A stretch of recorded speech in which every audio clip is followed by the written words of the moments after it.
Hi, this is Mark. Congratulations. You have found this amazingly awesome show. Chances are you're listening to it right now on whether it's iTunes or Stitcher Radio or some other mobile app that allows you to stream this amazingly awesome show to your ear holes. And I can't stress how awesomely amazing this show really is.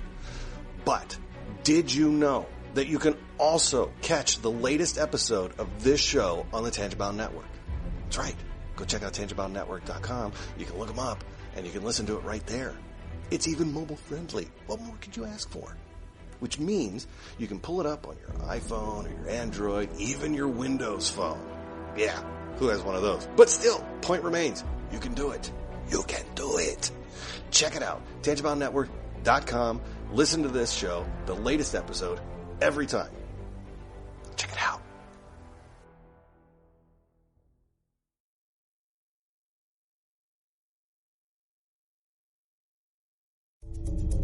This is a Danger Entertainment podcast. DangerEntertainment.net. Danger Entertainment Podcast Network.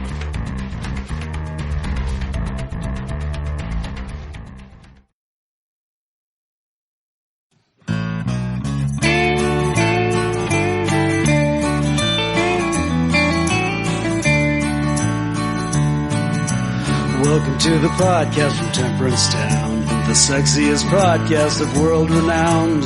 Tony grows a beard to hide his chin, swabs it with Earl so it glistens. Salty, salty language, kings of the sexy frontier. Download the pod, you won't get enough of these dapper chaps talking deadly fluff. In Hobo Gulch they run a homeless mission, clanging and banging with the pentagram of kittens. Salty, salty language, kings of the sexy frontier. They enjoy their whiskey and local craft beer. By Odin's unkempt pubis we give a cheer. Tony's a raccoon when he's booziest. Don't be a savage, be an enthusiast. Salty, salty language, kings of the sexy frontier. On the frozen tundra they call it a lock. Tony likes to masturbate in a sock. Brian pisses rocks cause it feels so great.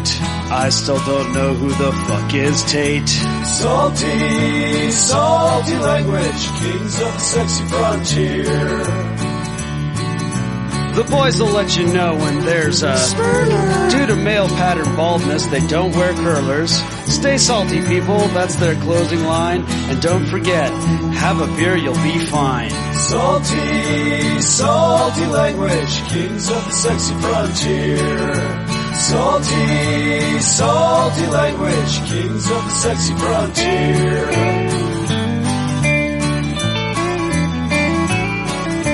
Salty language.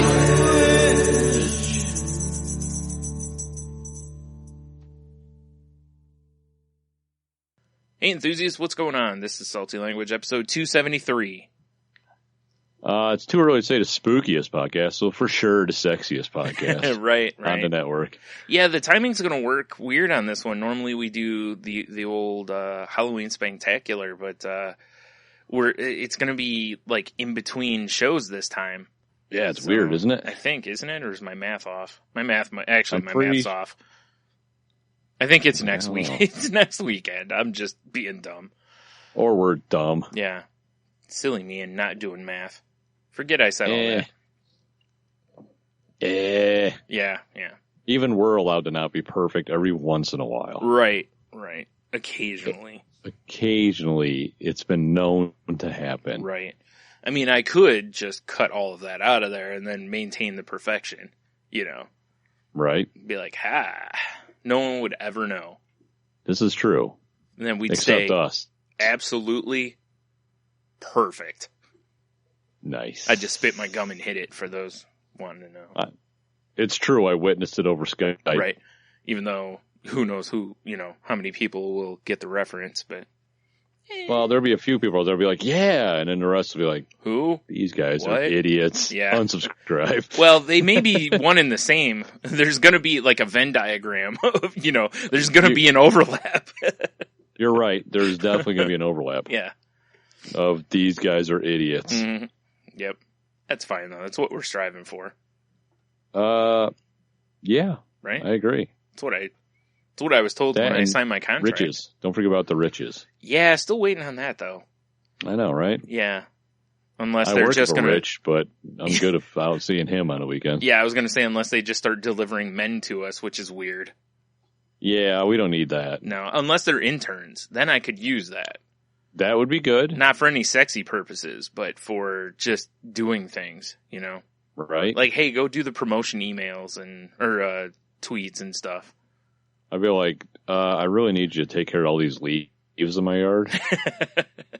Right, that's part of a podcast. But I'm interning for the podcast. Yeah, I know. I can't concentrate on writing my blog posts if I look out the window and there's leaves everywhere. Well, obviously not. You have to see the nice lush grass. Otherwise, you're ruined. Yeah. How am I supposed to Photoshop silly pictures if I have leaves everywhere? Right. Which I hope everyone listening got to see the silly picture from last week. It was very good. I actually almost made it my lock screen on my phone. That would have been weird. Yeah. I don't know. It seems fine to me. Well, they can check out Salty Language Pod on Instagram, where I post them on there as well. Mm-hmm. Follow us on our Instagram, kids, for all your Insta needs. Instagramification. Yeah. Ooh, I'm nice. sure I didn't create that. So you can Insta-masturbate. Whoa, careful. That was me stumbling and fumbling and bumbling. Right. I think you were also maybe encouraging premature ejaculation there, too. I don't know about encouraging. You can do it. Well, you were like, hey, you should do this because you'll insta-masturbate. I don't... Oh, that's true. I guess you weren't. You were just insinuating that they'll quickly masturbate. Or quickly get to the act of. Right. They could still take a day and a half to, come to fruition. Well, I mean, if I'm playing Insta and quick, I mean, maybe they're trying to start a small fire in their garage. Yeah, it could be. You know? Plus, they're looking at pictures of us, so, I mean. Well, yeah, I mean, it's true. Sploosh. Yeah, exactly. Yeah. Before you can finish the word zip. Yeah, right. Whoops-a-daisy. Or to spackle the inside of them jeans. Hey, makes them more structurally sound. Right. Right. If you're familiar with crafting, it's like you put a little Mod Podge on it. That's terrifying, Tony. I'm just picturing someone actually using Mod Podge on the crotch of their jeans. I gotta fortify these. What do you do that you need fortification there? I'm always rubbing against the zipper. It's insane. It hurts, man. Yeah. Making a decoupage on my crotch. A decoupage. It's right. Someone's made a decoupage. Oh, I'm sure. Yeah, I'm not Googling it. No, I'm not either. I am not either, sir. Someone's made it though. Right. It's like in one of the groups I'm in on Twitter yesterday. We were discussing whether or not alpha erotica exists, and I'm like, I guarantee it exists. Oh, for sure. It has to exist because like someone else posted. It's like. Elf eats cats. I mean, it doesn't take a genius to make the next step. Yeah, it's built right in. Mm-hmm. Also, because I've released 14 books on the topic. Well, look at that schnoz. Right. Are you kidding me? Mm-hmm. What they say about aliens with big noses. They smell a lot of things? They eat a lot of cats. That's terrible. Didn't say it was going to be good. Well, that's bad, and you should feel bad, Tony. I kind of do. If it wasn't so full protein shake. All right. I guess, better than being full of cat. Depending. I guess, yeah. Yeah. Mm-hmm. Jeez. How about I stop hitting the mic stand? That's my role, to continuously headbutt my mic stand. I'm just slapping the hell out of it. That owes you money or something. Yeah. Got to keep the pimp hand strong, Got to keep the pimp hand strong. I guess, I don't know. You're goddamn right.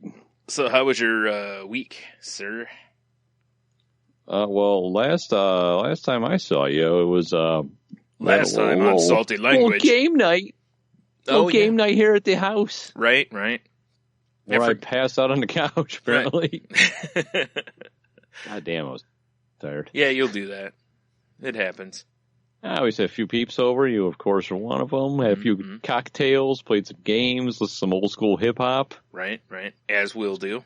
Yep. As we'll do. It was quite nice. Yep, I agree. It was a good time. Yeah, good time had by all. Yep. I just love how T showed up and just started strong pouring those 7 and 7. Oh my god, dude! He was like, I couldn't believe how quickly he put on that first one. It was a half a glass of whiskey. Yeah, and then it was an empty glass of whiskey. Yeah, and then here comes another. Yep. Like, holy shit! Then we had some delicious Ronzacapa. A little Ron, although I don't think T finished his. I was disappointed. Yeah, next morning there was a tumbler with a little bit of Ron in the bottom of it. I'm like, how dare he? It certainly wasn't mine because before we moved into the living room, I had just a little bit left and I shot it. So, right, smooth. Yeah, I coughed like crazy afterward, of course. Oh, natural. No, I'm kidding. No, I put that down. I was like, whoo, because whoo. Yeah. I had every intention that night because my previous week before that just sucked. Yeah. I had every intention of just getting completely faded. Yeah. And I had a beer and the Ronzacapa. I think I might have had 2 beers. Yeah. And then we were just chilling on the couch and I just I wasn't even drunk crash. I just crashed. Well, the couch, you get comfy and once you get comfy, man, it's over. It's just true. Once comfy locks in. Yeah. You can't combine you with comfy and past your bedtime because it's lethal. It's a finishing move on you for sure. Good. It's a good point. Yeah. You're like, oh, I'll sit in this nice comfortable chair and, past your bedtime's looking at you and finish him. Hey, Tony, it's after your bedtime, huh? Yeah, exactly. And it's over. Well, what does it help? I've been sleeping like garbage. Yeah. For a while. I mean, a long while. Because I think it was when we went to Jamaica. I was like, man, my hip is hurting me for some reason, Yeah. But I'm like, I'm in Jamaica. And it's been this long while. And it hasn't gotten worse, but it hasn't got better. So I finally got a doctor's appointment next Tuesday. Right. It's not sciatica, is it? But it's sometimes I just wake up. It's my back hurts, my hip hurts. I just haven't been sleeping good. Too much popping and locking. I told you back then. It was going to catch up. I told you. Sometimes when I do my spins and I'm up on my hand doing my whatever it's called, 1990 press or whatever the fuck they call that shit. Yeah. I can't help but the cardboard in the boombox calls my name. I know. I told you that cardboard wasn't thick enough. You wouldn't listen. Hey, ever since Turbo got killed in that drive-by, I have to go out there every day and avenge him. That's so true. It is so true. Yeah. Now I'm picturing you on the cover of Electric Boogaloo 2. Or Breakin' 2. Why did I say Electric Boogaloo 2? Breakin' 2, Electric Boogaloo. Breakin' 2. Yeah. Oh, Electric Boogaloo. That's the good shit right there. If this is a good movie poster, we might become part of it. Wait, we're gonna run into the problem I had when I was talking about putting us on rap albums. Yeah. Is I feel weird about putting our heads on black guys. Oh, yeah, there is that. Yeah. So I don't think we'll be joining the Breaking cast. All right, fine. That's too bad. It is. All right, fair enough. I'm with you on that judgment, by the way. I started doing it one day I was trying to find rap albums, and I'm like, this one's perfect. And I feel like I put my head on it, and I'm like, this does not look right at all. Not only does this not look right, this doesn't feel right. Yeah, exactly. I'm like, wait, this seems like there's some questionable websites this would be posted on too. Yeah. People would love it, including saltylanguage.com. For sure. No, yeah, I agree. It's a little weird. So. Yeah, so never mind. There goes Breaking. Yeah. I was so excited about that idea for a second there too. Maybe you can just find some, white breakdancers and. Please. All right, fine. Other than us, obviously. I'm going to put in white Breaking. See what comes out. White Breaking. Mm-hmm. You didn't type sexy first. It's all, it is? Huh. It's all Breaking Bad and Walter White. Oh, yeah, of course. Right. Yeah. You'd have thought we would have seen that coming. Yeah, You really would have thought that, right? Mm-hmm. Well. Yep. Oh, well. Yeah. But yeah, it was an all right week. You know, I mean, it was all right. Peed in a sink. That was cool. At home or? At work. Okay. I was going to say, I was just curious. I was like, if it was at home, I want to hear the story. On the road, it's like, well, bathroom's full, so you just use the sink probably. I'm gonna derail all the, you know, sultry tones of my voice by peeing in a sink right now, telling the story, I guess. Yeah, fair enough. No, I was in our local hospital here, and they have a lot of, you know, like single occupancy bathrooms. Yeah. And as a gentleman would do when you got to take a leak, I went to put the seat up, and it would not stay up. Oh, right. And I'm not holding it. Yeah. I'm not holding that filthy rim. I don't understand why. You have 2 free hands while you're peeing, so. Well, true. I do just willy-nilly. Yeah. So I'm like, fuck it, sink it is. And I did rinse it out real good. I gave it a good rinse. You could have sat down or squatted. No, I don't do that. We ain't playing that game. Yeah, I understand. Yeah. I'm glad they're single occupancy because it would have been hilarious if it wasn't. Well, you know, I was expecting a urinal even, and there was just a shitty toilet with a malfunctioning seat and a sink. Right. So I made my own urinal, I guess. Yeah. That is brutal when you go into a place like that. Because I'm guessing they didn't have the seat with, like, the cutout in the middle and the front. It was probably They did, but, okay. you know, it's just a habit to put the finger on. I understand. I don't want to be like, now I got to really concentrate on aiming. Yeah. Like I'm fucking Luke Skywalker in a trench run. Right, because you're looking at your phone, so. Actually, I think I was, actually. See? I don't know if I like the fact that I know your bathroom etiquette, but. I've had that thought before when I'm standing there, you know, just pissing away. Doing I have your my piss phone thing. in my hand. I'm like, if I drop this, it's over, Johnny. It's Yeah. right in the bowl. Yeah. With multiple types of liquid in there now. Yeah, it's like, well, time for a new phone. Yeah, exactly. Oh, that was a lost cause. Free phone for somebody. Calling somebody to have them lock your phone from the Apple website, you know. Yeah, right. Well, that one's done. Yeah, I've definitely got to cross my mind. Hasn't happened yet, though. Yeah. It always amazes me at how many times I've seen on Twitter somebody post that they've dropped their phone in the toilet, and I'm always like, how? And then I realized that, like I was told by some women that because the pockets in their jeans or whatever are not like men's pockets where they're like 14 feet deep, you know, they're very shallow. So it's easy to, as you're like pulling your pants up or whatever, to, you know, your phone to just pop out of your pocket basically and stuff like that. And also because people just don't pay attention, you know, give the old butterfingers over the toilet. Well, I've had, my work phone is an old flip phone, which I'm a big fan of because there's something super satisfying about snapping it closed and hanging up. Right. You know? Mm-hmm. But, and I've got, you know, this is going to really exemplify the sexiness. Yeah. I've got a belt carrier for it. Oh yeah. It's no fanny pack, but no. And the carriers beat the shit because I don't know if you can buy them anymore. Yeah. You know? Right. So it is haggard. And I was, you know, pulling up my britches one day and it just popped off my belt and took off under the stall next to me, which of course was occupied. And then this just, you know, hand just hands me my phone. I'm like, thanks, man. No words exchanged except for me saying thanks. Yeah. He didn't answer. Right. He's like, well, he's already carrying a flip phone. He's shamed enough, you know. He probably thought like John Connor came in through a portal next to him. Yeah, you're beating on the door. If you want to live, come with me. And he's like, I'm busy. Like, hold on. Yeah. Got it off. Yeah.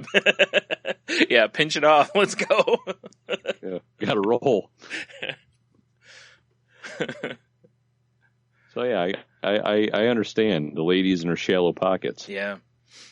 I'm sure there's other reasons too, you know, like just not paying attention and whoops-a-daisy or drunk, stuff like that. Oh, yeah. Yeah. Definitely. I just don't fool with my phone in the bathroom especially if I'm drinking. It's no bueno at that point, It goes into my pocket, and then I have to focus in the bathroom, so. Focus. Like pinching your eye, or closing your eye. Doing the wall lean. Right. Still swaying, but. Oh, yeah, of course. Yep, exactly. I like it when they have the partitions in between the urinals. Yeah. Because you can kind of you get yourself in a piss position, you just, you rest all your weight against it. Like, this is perfect. God only knows what's been on that thing, too. I know. I don't think, because drunk, don't think about it. Yeah. I'm waiting for one of them to just come off the wall. See, that's my fear is I've done the same thing though, where I'll kind of lean, I usually will push on it a little bit first, see if there's any give. Yeah. Otherwise it's Chris Farley through a table,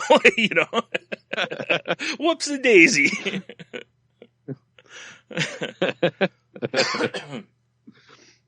The old whoops a daisy. Yeah. So I had that going for me. Yeah, that's exciting. Mm-hmm. I saw a great sign, too, while I was working. I was up in was it, please Michigan. Don't piss in the sink? That was after I was done. Fuck you. You have a selfie of you flipping it off while you're pissing. They were taping it on the wall as I was. That's very odd. No, I was up in Hillsdale, Michigan, which is weird. Because it's like a very rural, rednecky area. Yeah. Right? Mm-hmm. But Hillsdale College is there. It's a very rich, high-end Republican college. Okay. So it's a very odd mix of people that live in Hillsdale. Right. But as I'm pulling into the town, there's this little party store, and they just had a sign up front, and it said, "Deer hunters, if you see a clown, put him down." Which made me chuckle. Wow. It's terrible when you're the new employee. Yeah, you're the new employee of the store, and they're handing you a clown costume. Yeah, for sure. Hey, go stand out front. Stupid. Yeah, go twirl the sign. Gadoosh. Down he goes. Yeah. Oh, God. He's that picture in guns and ammo guy posing next to him holding a clown wig. That's perfect. Right? I like it. Man, they are having a good old time out there. Yeah. Good Lord. Is that laughter coming through? My son's deep, creepy voice. No, I haven't heard it anyway. All right. If one of my favorite things is there's a lot of times when something like this will happen, and if we just didn't say anything about it, it may not be a big deal. Yeah, I know. I just can't help it because it's in my ear. Right. We just seem to love pulling the curtain back, though. Oh yeah. People listen, turn up their earphones and listen. Right. Well, I slapped the hell out of the mic stand, and I could have just let that go, continued with our conversation, but instead I'm like, oh yeah, listen to me make all the noise, tap tap, Threw a big old 5-piece combo on it. I did. That'll teach it. I don't know what it'll teach it, but it learns something, I guess. I don't know. It'll learn something. Yeah. God damn it. Concern it. Yeah. Well, I got some more stuff. How was your week? You got some shit popping off, son? Not really. I've had got some spinning bleeds. Brutal headaches this week because of our weather. Because it's been really nice through the day and then cold at night and then rain coming through also. Has just Dude, that day we had when it rained all day. Good stuff. Yeah. Working in that shit. Oh, yeah. I came home soaked. Well, that's typical, though. Well, yeah. Yeah. When you're looking at the Salty Language Instagram. Right. we all know that's all you do all day is just stare at pictures of yourself. It's true. What a handsome devil. Yeah. Blue steel. How did I get so good looking? It's what keeps me up at night, People think it's actually anxiety, but it's just because I can't figure out the answer to that question. There you go. What are you going to do? Yeah. What are you going to do? Yeah, I don't know. It's kind of put me down most of the week, though. I just, these headaches are brutal when I get them sometimes. And then, the system's coming through here, and then they're through. And then just as the weather starts to kind of regulate, it's like, here comes another one, and then I cry, and, Yeah, I didn't think about the weather, because Jeannie had a real bad headache for 2 or 3 days earlier in the week. It was just crushing her. Mm-hmm. Jeannie from Salty Language, of course. Naturally, First Lady of Space Violence, right? Yeah. Yeah, so I never even thought of it, because I'm like, I'm like, here, try some aspirin. Here, try some, morphine, right? I guess. Yeah, morphine. Here, try some camel bile or what. I don't know. That's a weird thing to try, but all right. Hey, sometimes you're in the back streets of the bazaar. You got to buy some weird shit. I think you need to stop listening to people in the back streets of the bazaar. They may have good bargains. What do you mean? Maybe, yeah. I mean, we do know you do love Backstreet, so. Yeah, Backstreet's back. All right. It's something, all right. It's definitely something. It's something. Ooh. So yeah, nothing really happened for me. It's just been a brutal week because of that. It stinks because when you get those, you just when I get them like that, it's like I'm just useless. Like I can't think right. I can't. I don't know for sure if it was sinuses or if it was migraines, but they were horrible and just wouldn't go away. Right. I tried everything I could think of. Whiskey, drugs, hookers. Drugs? Did you try drugs and whiskey? No, I didn't. That's probably my mistake. Yeah. There you go. I didn't have any camel bile, so, well, you should have called. I didn't. I always keep a vial of it. A vial. Just picturing you have this cabinet with vials in it. Yeah. Like, what sort of bile did you need? Yeah. Camel. Okay, let me see here. Pull out a seed drawer. Right. Like you're like an old timey alchemist, For sure. Yeah. That makes sense. I could see you being an alchemist. That seems like something you would do. That'd be fun. Yeah. You should open one. What is it, an apothecary or whatever the hell they call them now? Yeah, I think so. Yeah. You should open one of those. Like, good to meet you, chemist, alchemist. God. And then old white man gibberish from there. Yes. Borderlands all reference. Old white man gibberish as they're trying to sell various biles. Yeah. Doing a fancy jig, of course. Well, duh. And cooking a jig's dinner. Obviously. Duh. No breakdancing, though, because you don't want to make your hip and back worse. I know, right? Jeez. Took me out of the game. Yes, that's what took you out. I know. That's what I'm going to blame it on. Right. It makes sense. Like, the reason I can't breakdance. Back in the hip. Yep. Otherwise, you'd be making a comeback now, dominating these youngsters. Oh, I know, right? I'd be out there doing a robot. They'd be thinking it's Transformers 42 coming out. Right. Just put some explosions that's on just there. old man Tony popping and locking. Looks like someone found his Allspark. Oh, God. Nice. No, I hate myself for that. I hate it. No, it's all right. I accept it. Terrible. All right, so let's move into other things.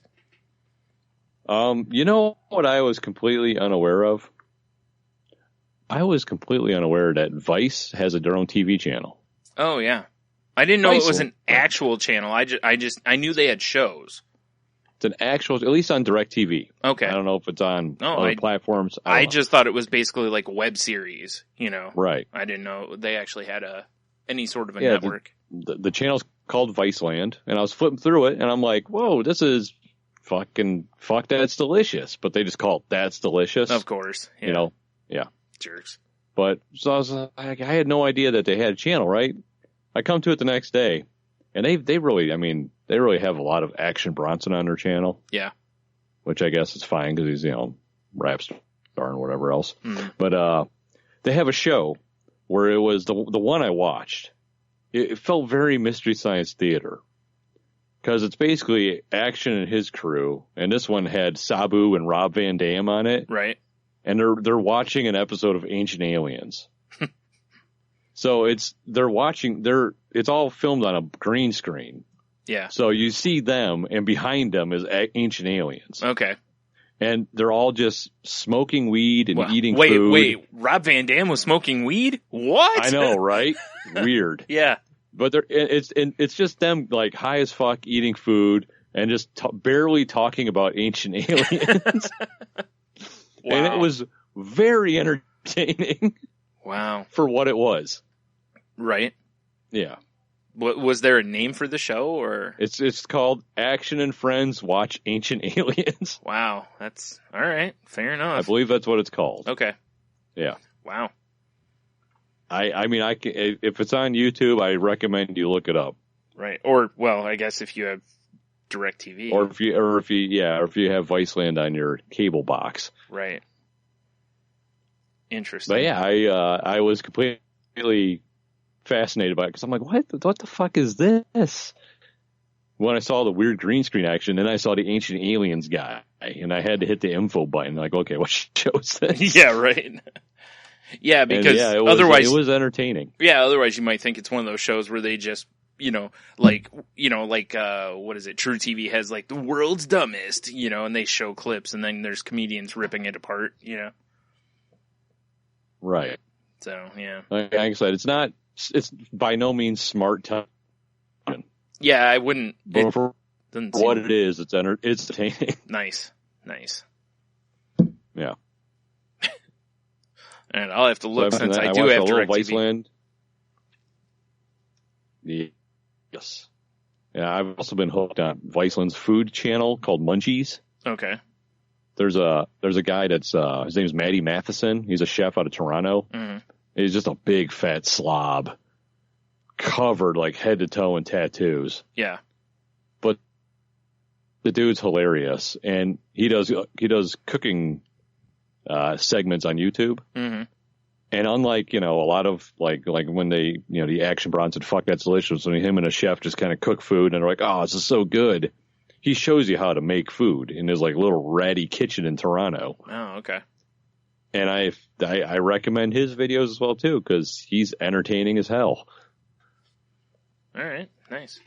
If you're into, learning how to cook some shit. Right. Yeah. Which I don't know, like I've been a little bit more into YouTubes lately. I don't know why. Yeah, I don't. It's not my bag, baby. No. I'm trying to figure out what the kids are into, Brian. The youth. Oh yeah, the youths. Yeah, I youths. Old man Tony does young hip things.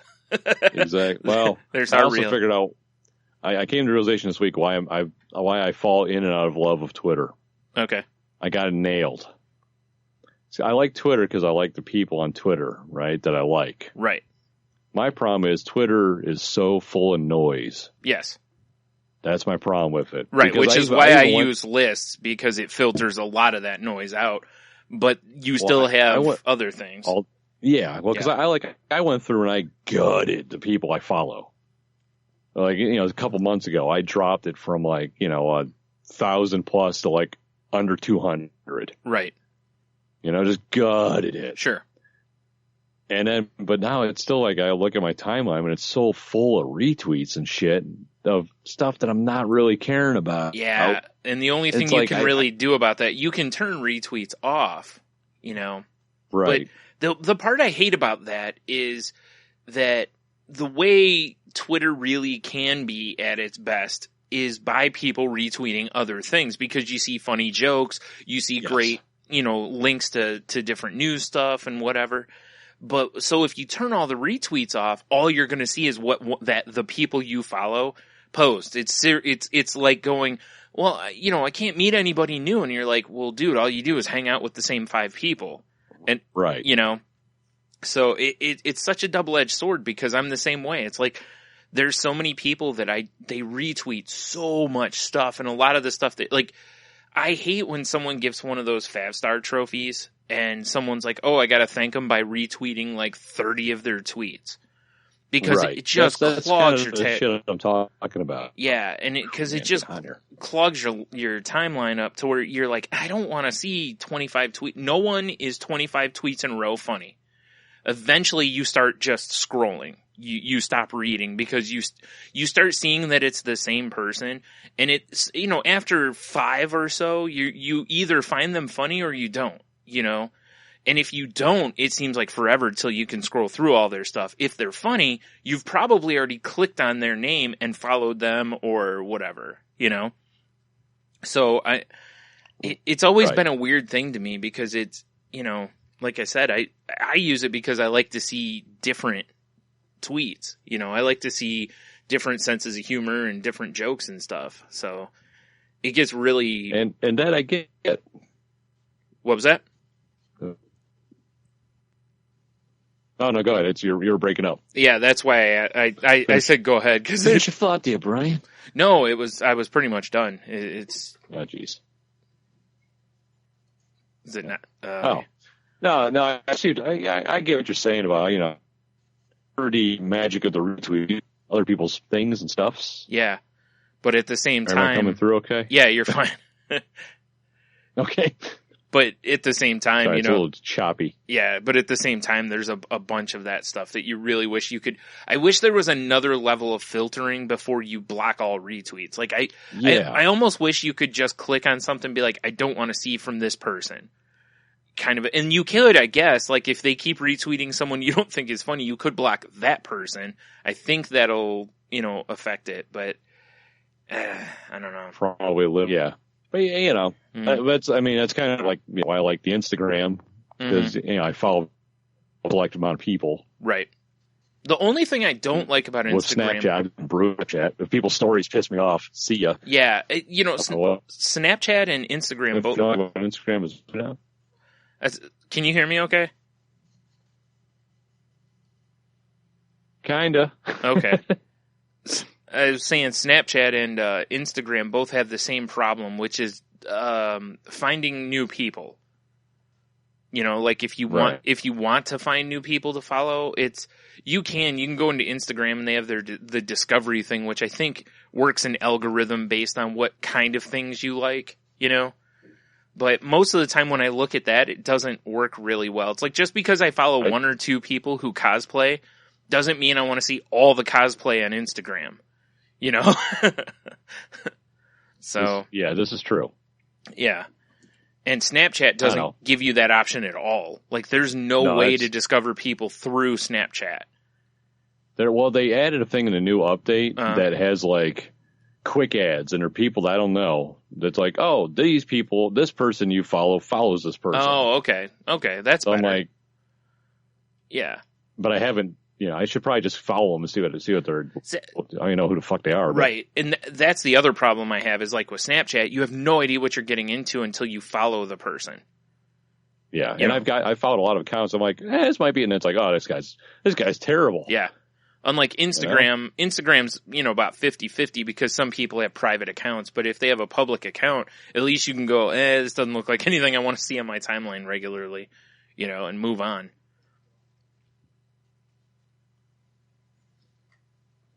Oh boy. Can you hear me? Right. Man, wow, there's a significant delay right now. Hey, we're back. Since our internets and our Skypes and the satellites were hit by the radioactive sandwich in the sky, I don't know what happened. What I do know is our laptops looked at each other, shit a bunch of blood on the floor, and they figured it out. Wow, that's a very odd procedure. I Googled it. That's what they said needed to happen. Oh, all right. Well, fair enough. I had to cleanse the innards of the laptops. Well, clearly the internet would not lie to us. So no. But yeah, no, I you know, going back to our social media discussion we were having. Yeah, I get what you're saying about, you know, without the retweets and all that, you won't see new content and be introduced to new accounts. Yeah. Maybe I'm just too old for Twitter. Maybe it's just not for me. I don't know. There's a lot of times that I just realize that social media isn't my thing. Well, do you know what I think I'm realizing is that for the most part, I don't think Twitter is a casual social media site. I think you almost have to invest time into Twitter to really get the best stuff out of Twitter.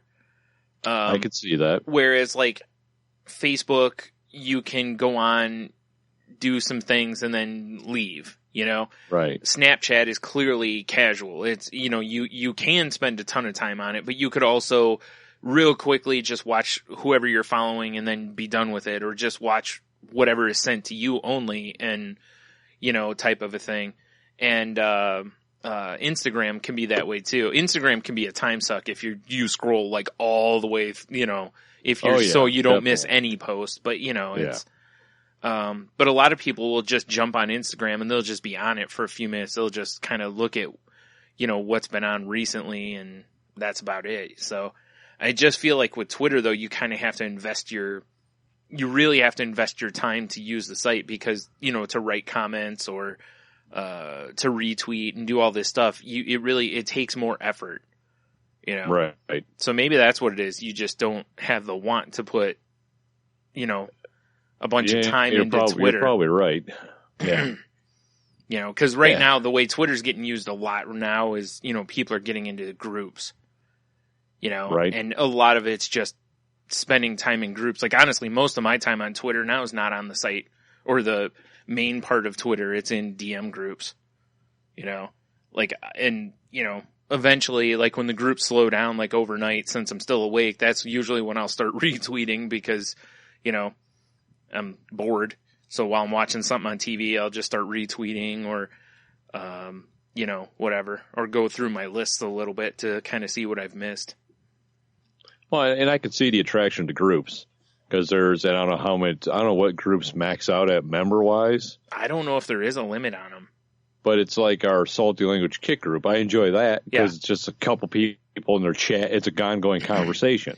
Well, it's good and bad, because like when you have groups like that are kind of smaller, it's nice because it doesn't get out of hand. But like, I can see if there's like, say, 30, 40 people in a group, it gets nutty quick. Right. I would be like, nope. Because you have like 4 conversations going at one time, and it's just boom, boom, boom, boom, boom, and you're like, whoa. I can see that being a problem. Yeah, you can't, by the time you catch up on reading stuff, there's like 10 more comments, and then by the time you go to want to post something, sometimes you're like, oh, that's, especially if you want to post any media, like a GIF or a picture.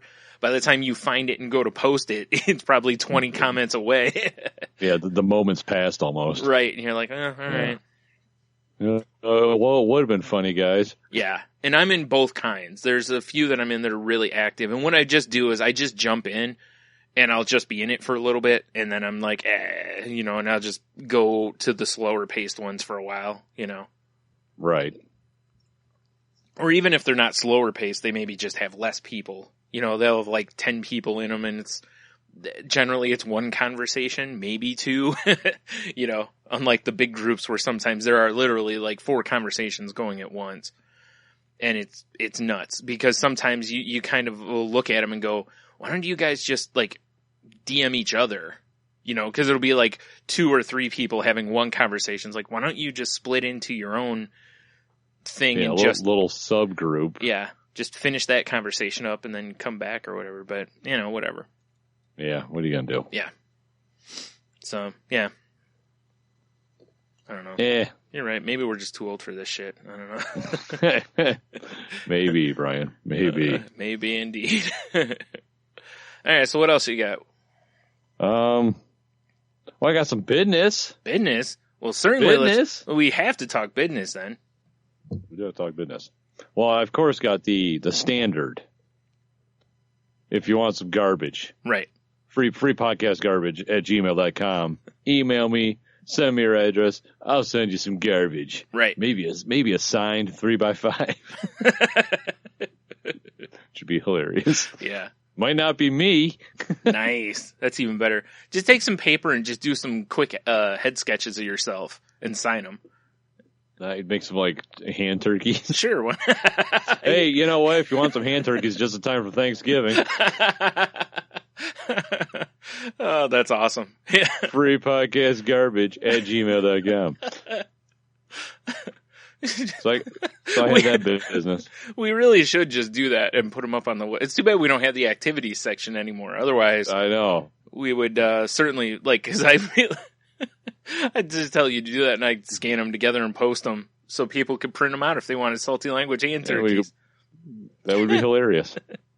Just put our faces like on the thumb. Better. Yeah.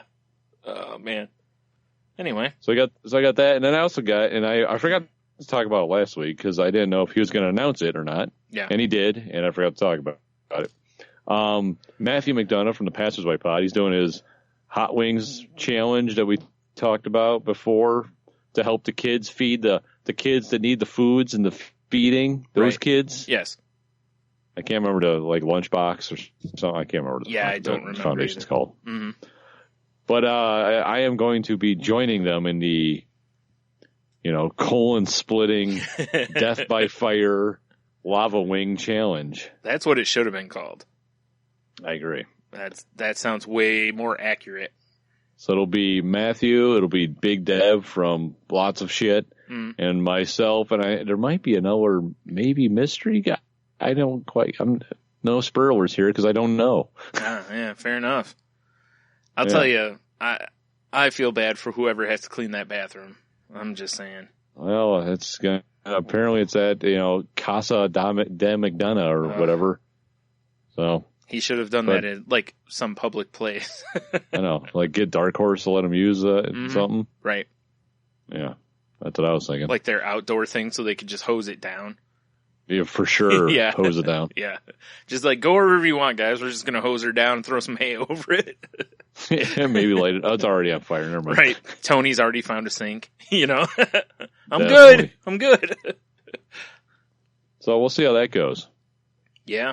Well, I like spicy food, but Well, there's spicy, and then there's mouth rape. Well, there's also the fact that every time he hits a new plateau, isn't a new sauce being introduced, like a hotter and hotter sauce. Well, and he has all 10 sauces unlocked, if you will. Whew. Yeah, that's going to be something. So look for his Facebook because I know he says he's going to do a Facebook Live. I haven't talked to him about it yet, but I want to do a Periscope for our listeners on the Salty Language Periscope. Right. And I know Dev's bringing all his recording equipment, so I'm sure it'll be a podcast of his that'll come up.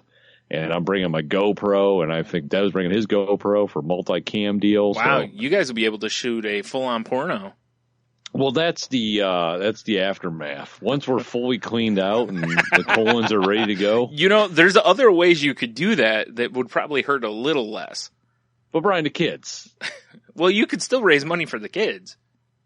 Oh. Really? Yeah, you know what? I don't think it'll work as well. Okay, if you donate, I'll drink this super laxative. I don't think that's going to work as well for raising money. Yeah, probably not. Because the funny part of that would be the aftermath, and no one wants to watch that. Whereas, some freaks do. Well, you're right. Because the wing eating, at least, it'll be as you're eating them, and you're, combusting on the spot. That's funny. Right. So.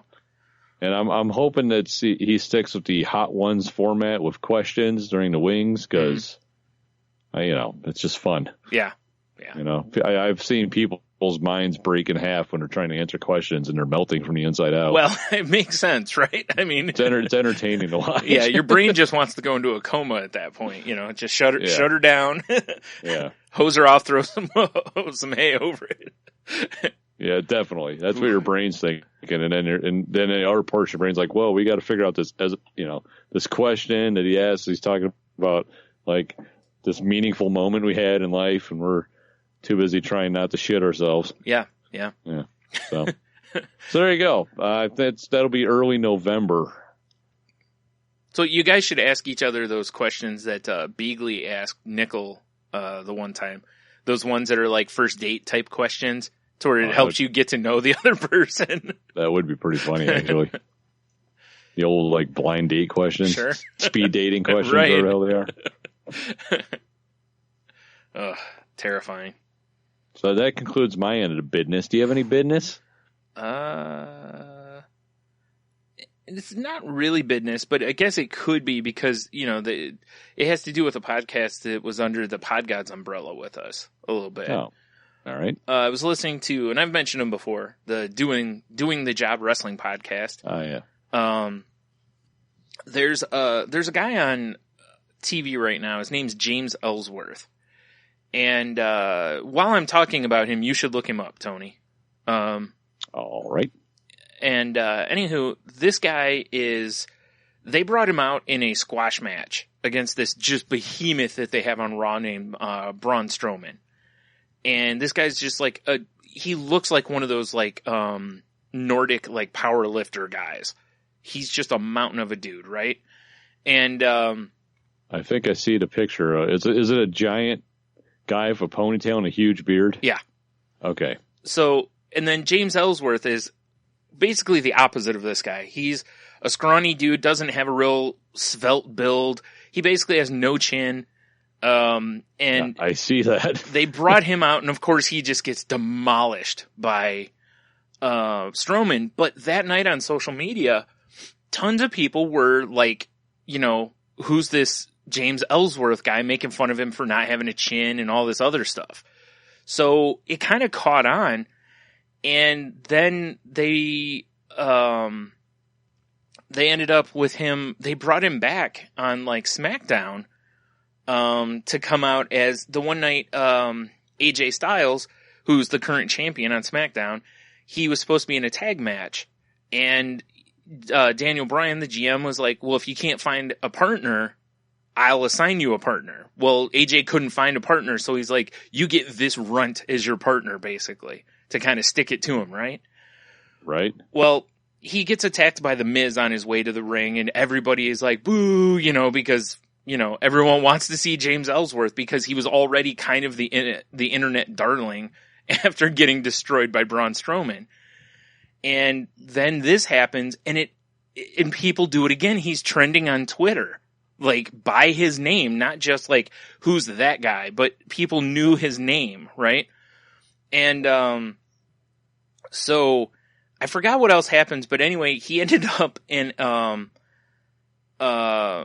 getting, I think AJ Styles said he was going to give, because he's a fighting champion, basically. He's like, I'm going to, you know, give James Ellsworth, you know, a match against me on Raw. Not for the title, but just, you know, against me. So this dude goes from being brought in as a squash match jobber on Raw to, they moved him over to SmackDown, but he's still, now he's in the main event on SmackDown.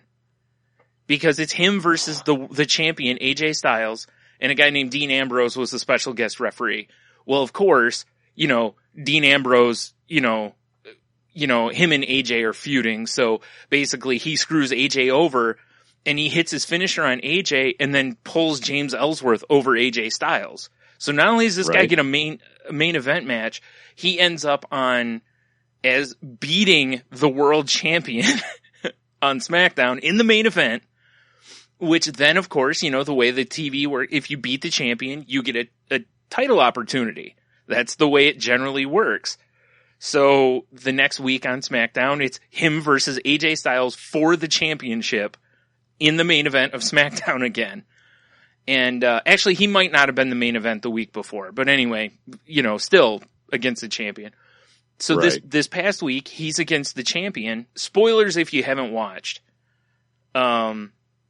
Anywho, so Dean Ambrose, of course, he's not allowed to be, you know, the guest referee or anything this time, but he's allowed to be anything else. So he comes out and he's the announcer, he was the timekeeper, and he just keeps dicking around. Like 2 minutes into the match or whatever, he's like, oh, we gotta take a commercial break. And AJ's like, what? And he's like, gotta pay the bills, buddy. You know, so, and he's just screwing with the match.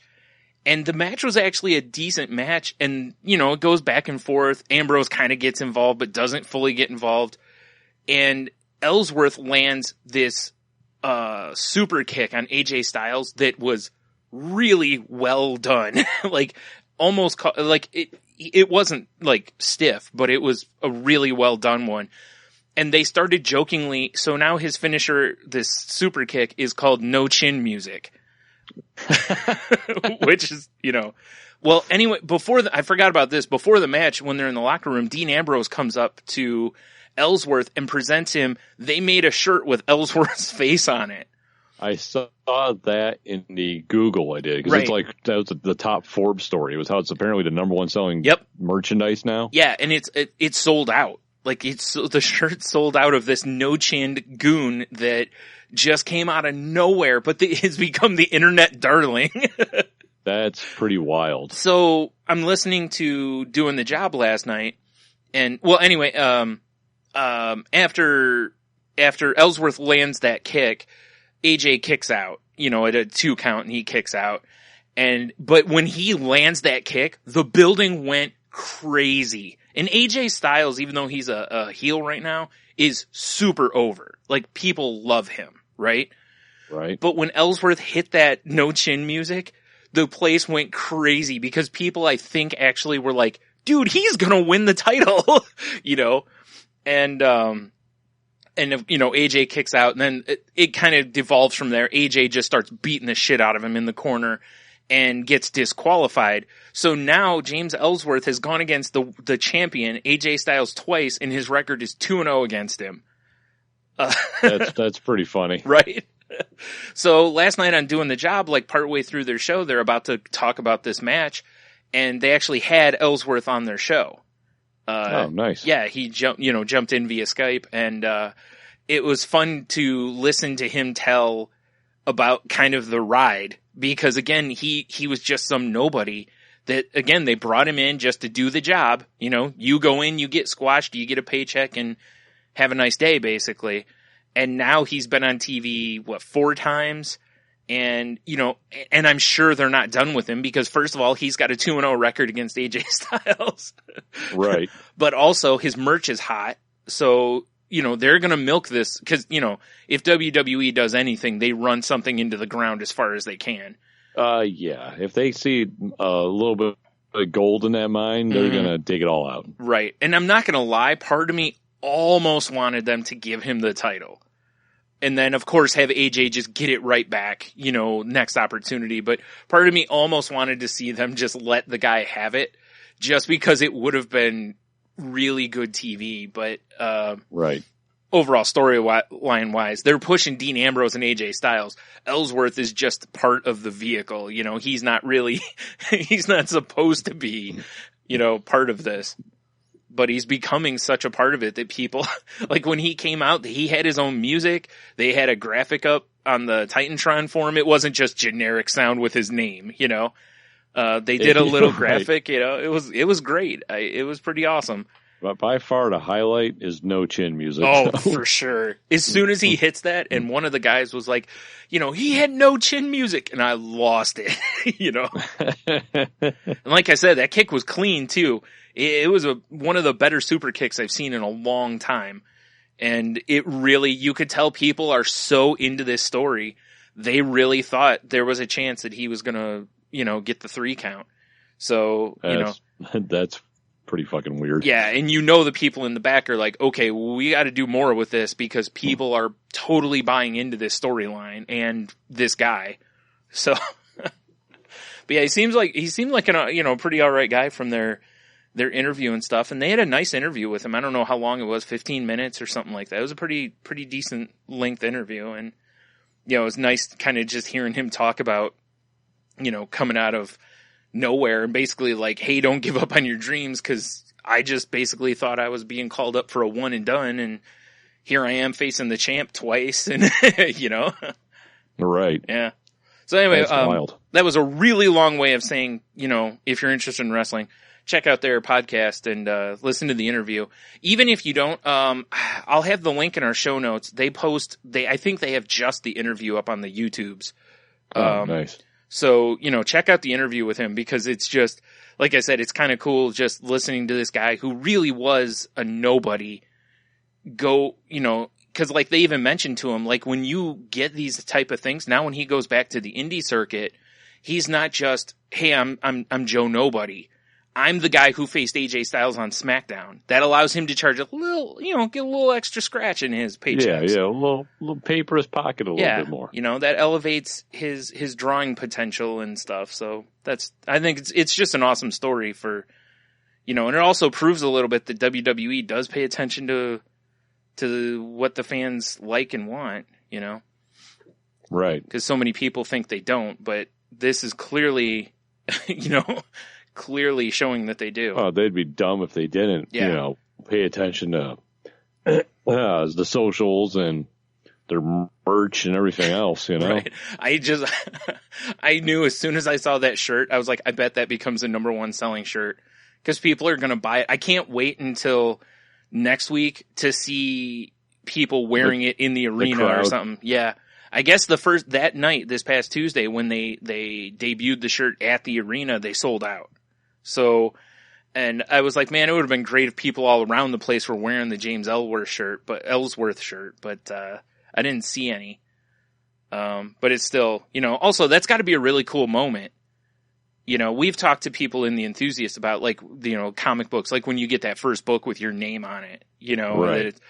And it had to be really awesome for him to hold that shirt. And it's not the most flattering picture of him on purpose, but the fact that he has an official WWE shirt has got to be a really cool moment, Yeah, definitely. Like, dude, you have merch. There's guys on the roster right now that don't have merch, So the fact that he has a piece of merch is really awesome. Even if it was a goof, but it was a goof that sold out. Yeah, and he gets like a nickel for everyone that sells. So I mean, if there's one thing our internet culture likes, is a goof meme like that. Oh, for sure. Yeah. Yeah. So yeah. Anyway. Huh. Well, I guess since we're talking fighting, what do you think about George St. Pierre saying he's a free agent, and then later in the week UFC's like, no, you're not. I did not see this. Oh, on Monday, a news report came out that GSP's attorney came out and said that they had terminated the contract with UFC and made him a free agent. Okay. Right. And then the UFC was like, no, we certainly did not release him from his contract. He's still under contract with us. Yeah, why would they? That'd be ridiculous. He's worth too much money. Yeah, for sure. Because, they don't want to give Bellator any reason to be a draw, and Bellator is going to go hard after him if he is a free agent. Oh, yeah. Why? Who wouldn't, Why wouldn't you? Yeah. As much as I enjoy the UFC, the way they cut the sponsorships for their fighters and, basically just undercut everyone's bank account by doing that. Yeah. Bellator, you could still be sponsored by other people, you know? Yep. So it's like, Not to mention, competition's always a good thing. It's like, well, yeah. I love watching WWE, but it's good that there's Ring of Honor and there's New Japan and there's Lucha Underground and TNA. It's good that there's other wrestling because, first of all, that gives more people a chance to live their dream, but also, it pushes WWE to be better, to keep being at a certain level, Right. So basically, right now, it's if they don't figure it out in court, GSP is under contract until UFC says he's not under contract anymore, or he fulfills his fight obligations, whatever those might be. Right. So the question will be if they say he's still under contract. Clearly he wouldn't be able to fight anywhere else. But would he? Is there any chance he refuses to fight for UFC? I'm sure. It's like Dos Anjos, is still under contract, but he says he just came out this week too and said he has no intention of fighting anymore. Yeah. But he's still under contract, so if he ever decides to fight MMA again, he's going to be in violation. Yeah, because I wonder if there's a year part of that, or if it's just X fights. As far as I know, it's a fight. Like we signed you for 6 fights or whatever. Oof. That's a brutal contract for the fighters. It's a pretty brutal contract. Because that means you could... It's not like, like in the NFL, if you sign a 5-year deal, retire after 3, the team retains your rights for 2 years unless you officially file the retirement paperwork. Well, even then, I think they still retain your rights, but I think they can then, you don't count towards the roster anymore. There's some whatever, but it's still, they would, for 2 more years, you would still be theirs. But if they just sign you to 6 fights and you fight 3, it's like, yeah. I would like to think that there's an eventual timeline end, but I don't know. Yeah, because UFC's not going to let him buy his way out of that contract. Oh fuck no! Because why would they? Well, he hasn't made enough money probably to buy himself out of that contract. You know what I mean? Not. Think about how much Conor McGregor is worth to them versus what he's made. Right. Because there's that potential money as well as even for 3 or 4 more, if it's 2 fights even, GSP's return is going to draw huge.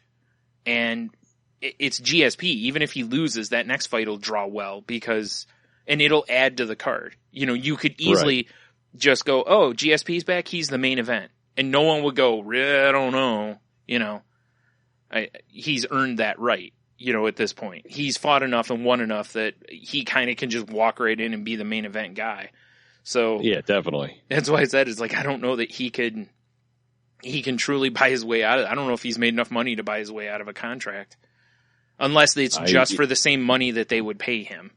Yeah, I know there's bonuses. I mean, it's hard to say. Yeah.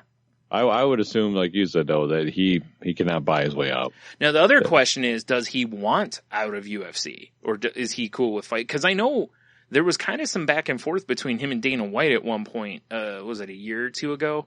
Like, after he first walked away, I think that he might retire, and there was some different stuff that was said between him and Dana White that wasn't real favorable. Right. So I don't know.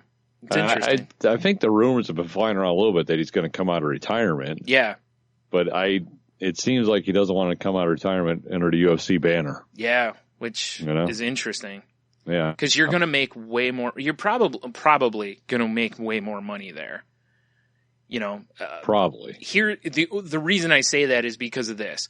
If you put him on a Bellator pay-per-view, I don't know if Bellator, first of all, I don't know if they charge as much as UFC, so I don't know if your potential cut can be as big. Two, UFC usually loads their cards. Yeah. Bellator is another story. Like, Bellator doesn't sell as many pay-per-views as UFC does, So but the one thing I got to say about Bellator is their roster is starting to get. It is, yeah. It's mostly fallout from UFC, honestly, but that's their sometimes roster's it's how you getting got to better start. and better. Though. You got to kind of start somewhere, though. Yeah. And the other thing is, you might have guys that are really good on your roster, but nobody's looking at them because you don't have those big names to bring eyes to your stuff. So even if you bring guys that are a little past their prime, I don't know that GSP's past his prime.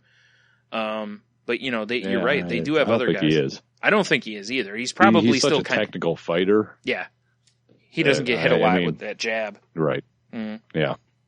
Yeah. This will be really interesting to see how this resolves, though. Yeah, I'm curious to see how it all works out in the end. Yeah. That's why I said, because to UFC, he's worth way more money on their roster than off. Because first of all, you don't want him going to a competitor, and second of all, the buy rates probably will go up if he's on a pay-per-view, Right. Because he just gives them another star to put, somewhere in whether it's on a card with another big event or if it's, hey, GSP's return is just the main event, because that would sell. He's been away. Definitely would sell. Yeah. So, neat.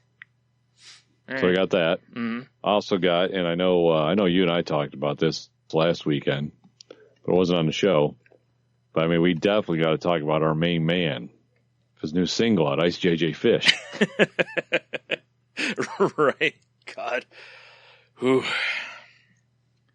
For those of you not familiar, by all means, and I'm going to have the link to his YouTube channel in our links. Mm-hmm. Please, I beg you, go check out Ice JJ Fish. And a while ago, we talked about his stunning single On the Floor, which has, now that I'm looking at it, 51 million views. That's amazing. I mean, it's an old, how long ago did that come out? 2 years. 2 years. Okay. 2 years. That feels right. So it's creeping up on 52 million as well. That is nuts. Yeah. But he's got a new song out, and it's just over 100,000 views. It's only 2 weeks old. Jesus peace. And it's just as stunning as On the Floor. The video's maybe not as good, but it could be because of it has a lack of hose, maybe. Right, yeah. But the dancing almost makes up for it. And I'm not joking. I would wear that shirt he's wearing in the video. Right. It is ridiculous. He's the kind of guy that it's amazing how, because it goes back to what you were saying before. The internet loves when people do this kind of stuff. Yes. When it's just not, it is not good. He does not have a good voice. But he's out there. He's putting everything he's got into it. Like I'll give him that. He sure is. He's not holding back as far as we know. Or he's just really a genius, and that's just a goofy voice he's doing, Either way, it's an amazing thing. I don't know if I'd say good by any means, but it's something. It's good in its own right. Yeah. Like I enjoy every second of it when I put it on. Yeah, just thinking about it makes me laugh. And when you played it Saturday for everybody, I was laughing, pretty hard through most of it because just the level of it it's just amazing when someone's so bad at something. But like I said, they are putting full effort into it.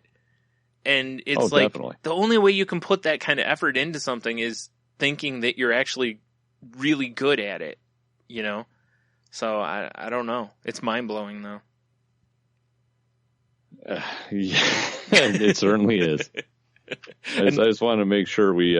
Yeah, it's another hot ice JJ Fish joint, Yeah, I want to make sure we gave him the respect he deserves. Sure. Yeah. Yeah, if it wasn't for copyright stuff, we'd be playing it probably as the outro. Yeah, I was thinking about firing up on my phone. It's nah, I don't want to get yanked off the YouTube. Yeah. Trying to be more aware of that. So, but saltylanguage.com, check out the link. It'll be there. Mm-hmm. And I know there's a video of him covering Beyonce's "Drunk in Love." Oh, is there? Oh yeah. Man, I gotta look at this. I didn't know that. Yeah, he's got a whole. It's a well, like YouTube, it's a rabbit hole that you can easily fall down. Oh, jeez, that sounds amazing. Indeed. All right then. Wow. Well, I guess we have a couple different branches we could take here, Luis, unless you got something I don't know about. Well, did you catch the news that came down earlier today that Donald Glover is going to play young Lando in the... it's confirmed, huh? Yep. Right here at StarWars.com. So there's maybe. And it's Donald Glover cast as young Lando Calrissian in upcoming Han Solo Star Wars standalone film. And nice. I did not see that, but it makes the perfect sense. It makes the perfect sense. Hey! Can't fucking talk. I saw that because I saw his name was trending on Twitter, and I was like, oh, I thought maybe it was because of that show Atlanta, right? Because it's a fine program. Atlanta, more like Atlando. Am I right?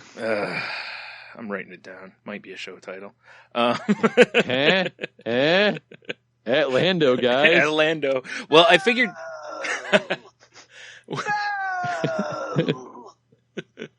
I just figured our show this week can't start with the letter F because the last two have. Have they now? Yeah, we had F-Rock and F-Tad and F-Rock. Oh God! What about F Lando? It sounds almost like we named a TV station and a radio station. It's true. It's like, oh, thanks for tuning into the FTAD news this evening. I'm, whatever with the weather and shit. Franklin, because that's starts with F. Sure. Yeah, Franklin. Come on next on F-Rock. Yep. Foo Fighters. We've got an F block. We've got an F block coming up on F-Rock. Nice. The F block on F-Rock. Yep. We got Foo Fighters. We got Foreigner. We got Filter. Fogarty, John. Yeah. Yes.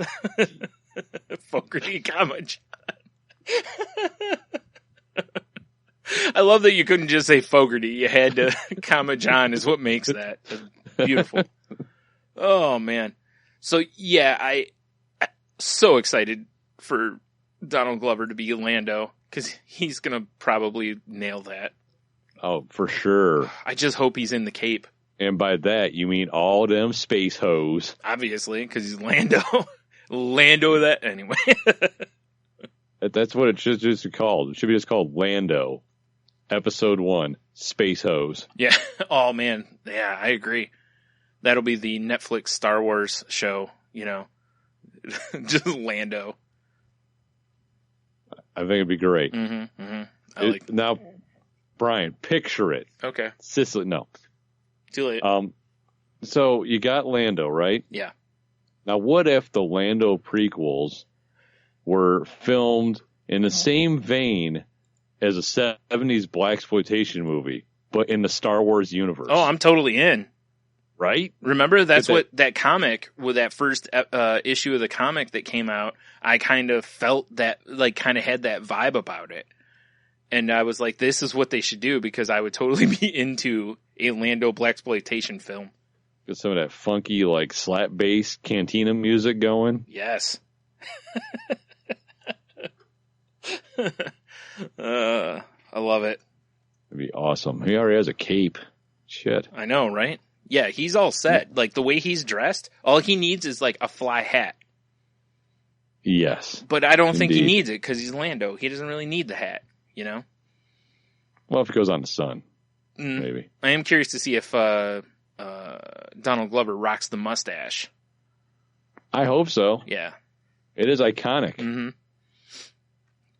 Yep. I mean, shit, that mustache went from Lando, from Colt 45, The Predator, all the way to Happy Gilmore. It's an iconic mustache. It is. You're correct. It's a very iconic mustache.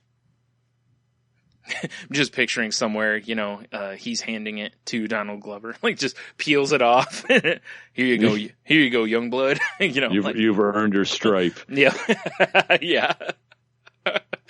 On his arm, it's just mustaches instead of bars. Yep. Instead of chevrons. Yeah. Oh, that'd be awesome. Yeah, that'd be perfect. Wow, he's a four mustache general. Man. It's just like on his face, he has 4 mustaches, you know? Not one long one. Look at, just 4 separate ones. Yeah. Like, that guy is important. Yeah. Look at all that mustache. Oh, man. Well, that is most excellent. Yep, I agree. So, all right, what else we got here? Well, we have 2 directions. We can either go into the land of video games. Yes. Or we can go into the land of movies. Yes. Yeah. Dealer's choice. Well, I guess we're talking Lando. Why don't we stick with the movie theme here? Okay. So, a couple trailers. We're at risk of stealing a segment from somebody. Trailer talk, Brian. Right. There's no risk at all. I don't really care. So I guess the ones that really matter to us that came out this week were the Logan trailer and the Guardians of the Galaxy sneak peek. Not really a trailer, but sneak, you know. Yeah. Yeah. Whatever.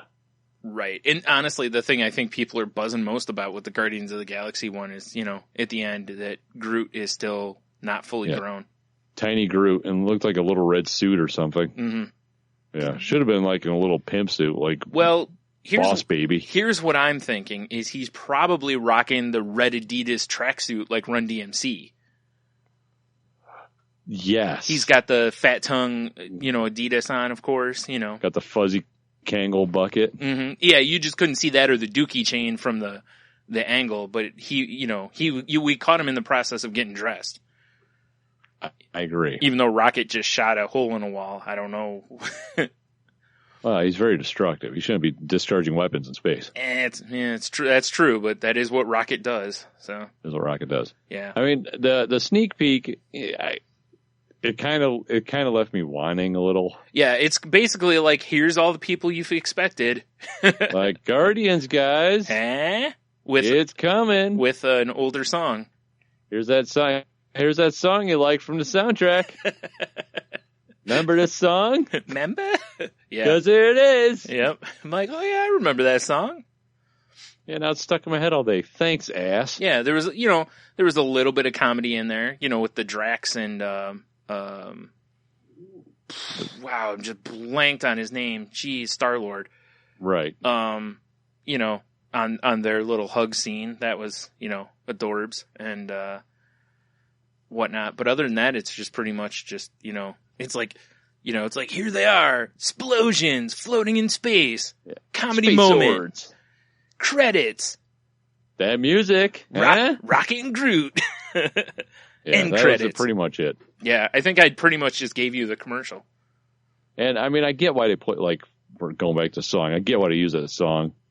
Yeah, because it was kind of iconic in the first movie. Mm-hmm. You know, kind of set the mood and all the ads and everything. Yeah. But the way it ended, he got a new mixtape. Let's mix in a new 70s jam now, couldn't we? Maybe some Fogerty, comma John. Nice. Now, what if he didn't? Maybe they're just gonna be like, let's just have him use the same songs. That would be weird. Because it's just the one mixtape. It's just the one he likes. Yeah. He's like, it's really my jam. Yeah, he's like, listen, I have 17 more, but they're not great. Yeah. There's just a lot of Fogerty, comma John, and like my mom's taste really sucked, except this one mixtape. Yeah, this one mixtape was really good. She's got like really obscure Fogerty stuff on there. You know, like because she followed him around and like bootleg recorded everything. All the bootlegs, yeah, like covering like the Tutti Frutti or something. Yes. It's like, this is terrible.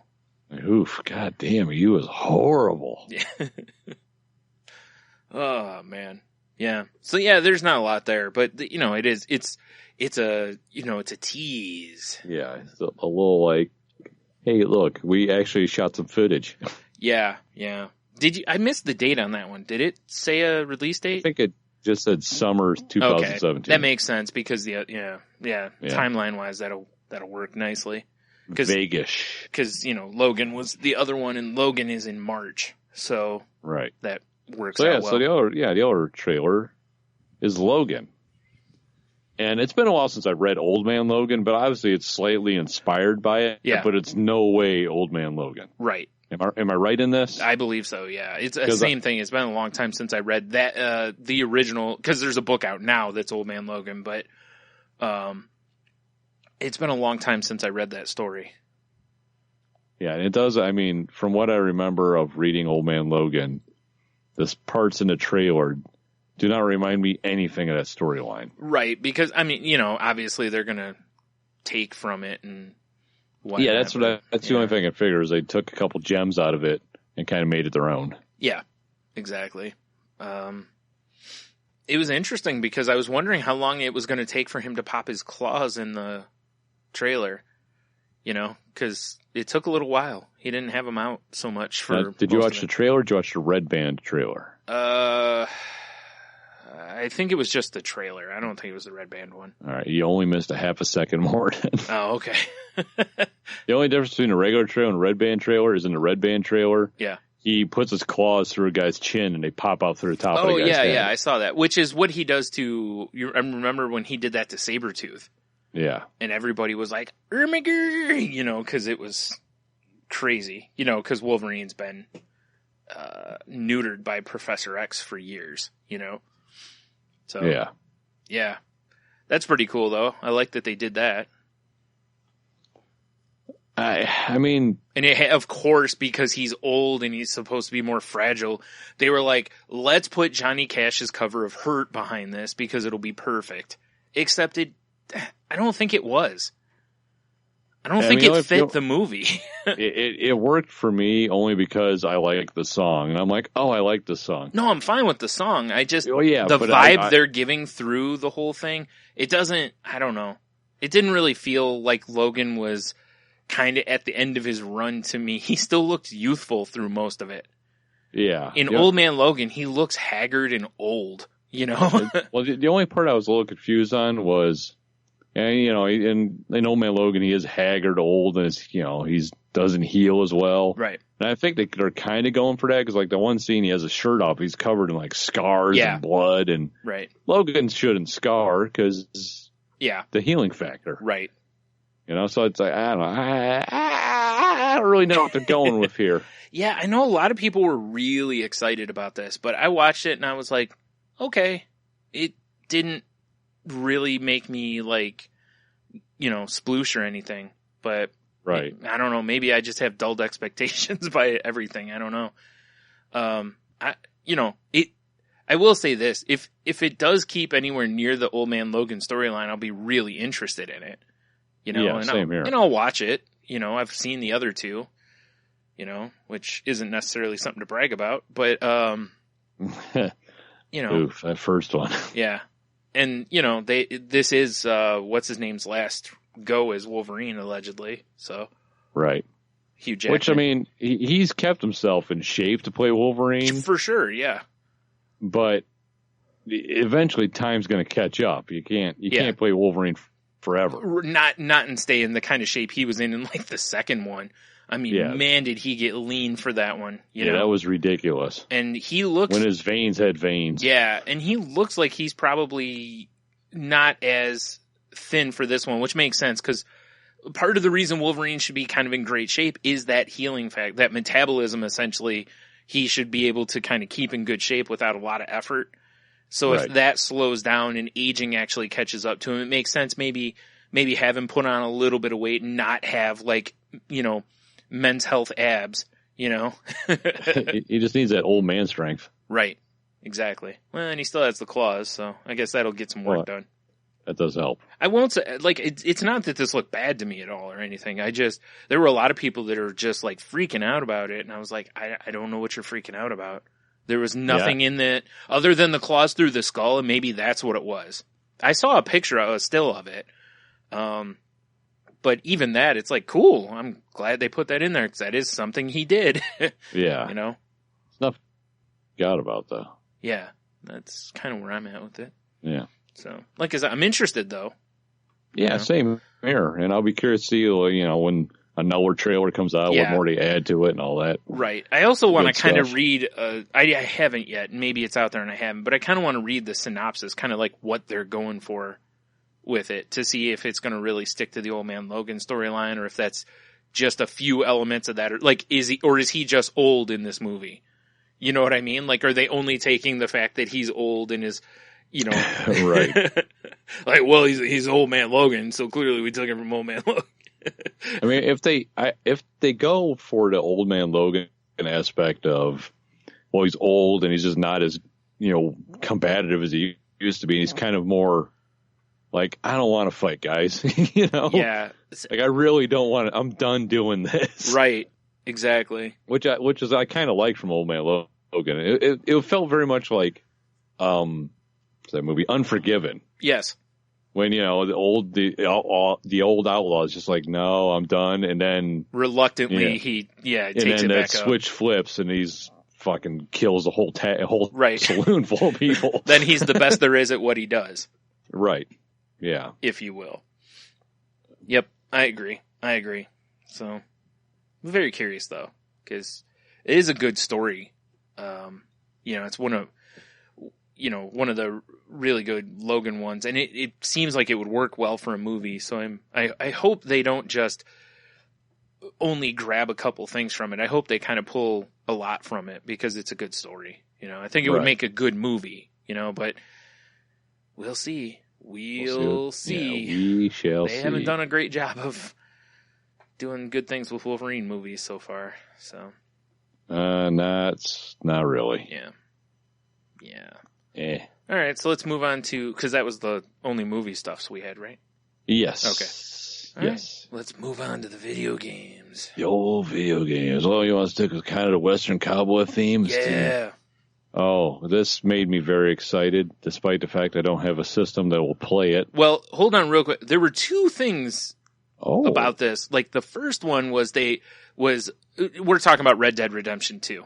And the first thing was that Rockstar put up just a red background and their logo was kind of faded on their website. Everyone soiled their panties. And I'm pump the brakes because, whatever. And then they were oh, and by the way, here's a trailer for the game also, which people then again soiled their panties. And I'm still a pump the brakes guy, but I'm really excited. I absolutely loved Red Dead Redemption. Me too. I think it's their best game. Yeah. I mean, it was fantastic. Yeah. The story was good in it. The story was amazing. The amount of shit you could do in it was amazing. Yep. I mean, GTA, you can go play Space Invaders in the bar or whatever. Yeah, but you could play horseshoes and poker in Red Dead. Yeah, horseshoes, poker. Was there darts, I think? I don't remember if darts was in GTA. I don't remember if it was ever in. Yeah, I didn't play. That was in Far Cry too. Never mind. Okay, I was going to say I didn't play all. Was it there were one expansion? There was just you could do the 5-finger fillet. Yeah. Well, and then they put out the zombies thing or the nightmare version too. That was fun too. Yeah, which was awesome. I remember riding around and seeing one of the horses go by, and I was like, "What is that?" It freaks you out. But that game was so different and fun that it was exactly it was really what a lot of people wanted when the first one came out, because there hadn't been a real good cowboy shoot 'em up game right before that one, and then that came out, and there, as far as I know, there hasn't been another one that touches it. No Western game I've ever played's got anywhere close to that. The depth, the size of the map. I mean, there were a couple of things that I didn't care for, like the fact that you actually had to ride the horse, all the way across the map sometimes, Yeah. But I just appreciate, in, was it GTA or whatever it is, when you take a taxi and it just kind of, you can skip to your destination. I kind of felt like they should have done that for you at some points with, it maybe not on your horse, but if you pay for a carrot. Actually, maybe you could. You could get a stagecoach. That's right. I forgot about the stagecoach. Yeah. And I think you could ride the train too. Could you? Right. I don't remember. I think so. It's been forever since I played it. And honestly, I played it a lot, and then most of the gameplay I got out of it was you and I doing co-op missions. Oh yeah, that was fun. And or the getting online for the deathmatch stuff. Even though I'm god awful, I'm so bad. I mean, there was once a time we'd go up to my parents' cottage and we'd bring my Xbox. Yeah. And we'd just play games, because Jeannie likes watching games with good stories. Mm-hmm. And I believe that was when I beat this, because I beat the story, and the story is just fucking great. I don't think I ever beat it after I think about it. I think I played, I can't remember how far in I played, but I don't think I ever beat it. I should play it. I still have my Xbox. I should. You should. The way it ends is great. That's what I've heard. And I don't know if you've heard, and I'm not going to spurl it. Right. Because it is one of those moments you're like, oh, it kind of makes you like, oh. Yeah. But you're right. The story through the game was really good. And a lot of even the stuff where it made you, when you first arrive on the ranch and it makes you go do ranch stuff. Yeah, like bale hay or whatever. Yeah, some of it was cool. Horses. Yeah, some of it was cool because you use it through the game, Right. And it's obviously it's a tutorial. It teaches you how to do everything you kind of need to do in the game. But at the same time, it was challenging and fun. It wasn't just press X now and, okay, all right, I get it, Yeah, that was it. The lady ranch hand berating you if you fucked it up. Yeah, it was great. I had a great time on it. I will say this. I'm very, very curious of something. I read an article last night that made a great point about the game. First, real quick, they announced that the game's coming out next year. Did they have an exact date, or does it just say 2017? It's fall. Fall of 2017. It's a long ways out. It really is. A full year. I honestly, when I heard the trailer was out, I was like, ooh, because I was expecting potentially earlier in the year. But it makes sense. Put it out at fall, big Christmas sales, blah, blah, Well, plus, Rockstar, they want to make sure they have a good product that's coming out. Listen, I'm all for that, And it makes me wonder if this will break GTA records. Well, yeah, me too. Because it's certainly a game a lot of people want. And I was reading an article last night that talked about how GTA at its peak was estimated to have had over 8 million people online playing it for a long time, which is the biggest numbers that the industry has seen, essentially. Right. Or bigger, and maybe not the biggest, but bigger than Battlefield and different, games like that. Well, that's more numbers than a lot of major TV shows get. Exactly. Yeah. Yeah. And that's at any one time, there's 8 million kind of thing, or during the peaks, Right. And this article, I can't remember if it was in Wired or Forbes I was reading last night, and it was talking about how people might need to pump their brakes a little bit about what they expect from this game, because if you look at GTA 5 to GTA 4, there's not a whole lot that was really new introduced. It's kind of just a bigger version of 4, which is true. It really plays almost identical to 4. Oh, yeah, for sure. But where it was great was the GTA Online. Because there were so many of the co-op things and so many missions and all this stuff that people have loved and bought a ton of stuff. I forgot the number. They made a lot of transactions on it, though. I fully expect there to be a Red Dead Online with the same idea. Well, that's kind of what this article was saying, is that Rockstar and Take-Two are probably going to go, look, we made a crap ton of cash on the online part of it. And, a lot of games are doing that. If you notice, they've really dialed back the single player mode, or like some games have completely eliminated a single player mode and just put the money into online multiplayer stuff. Obviously, there'll still have to be a story mode for this game because people will be so upset if there isn't. Well, GTA 5, the story's great. And there's actually a lot of innovation with the 3 different characters you could switch between. And yeah, I haven't played very much of it, I'll be honest. Oh my God. Until my Xbox decided to take a shit on me, the story is really good. Yeah.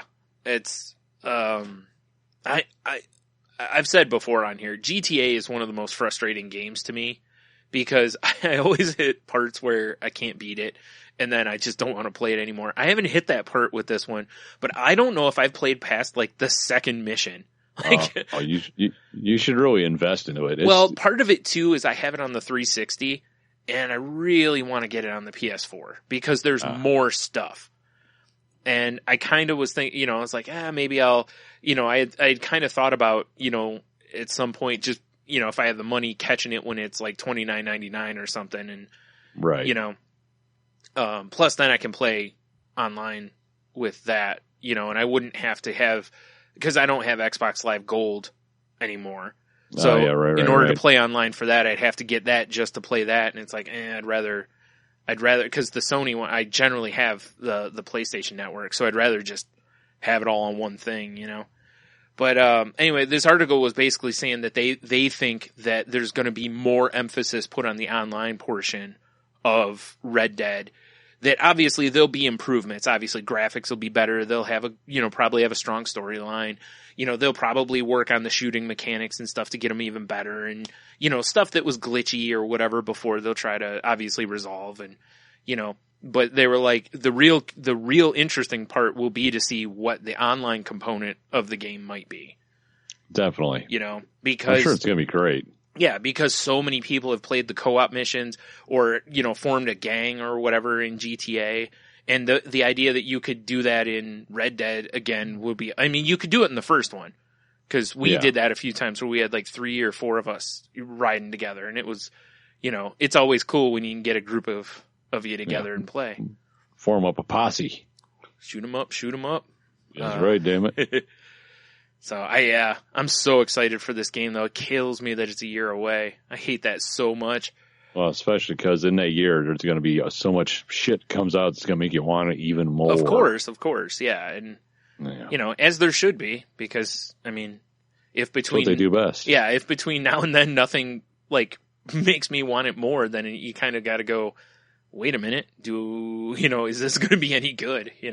Yeah, good point. Which of course it will be. I think it'll be hard for them to put out a bad version of it, I'm with you though. I'm very curious to see if it topples GTA's sales record though. People are pretty pumped about this. Yeah. So I have a feeling that the day one sales might, or the pre-orders or whatever, however they, I think they're doing pre-orders now.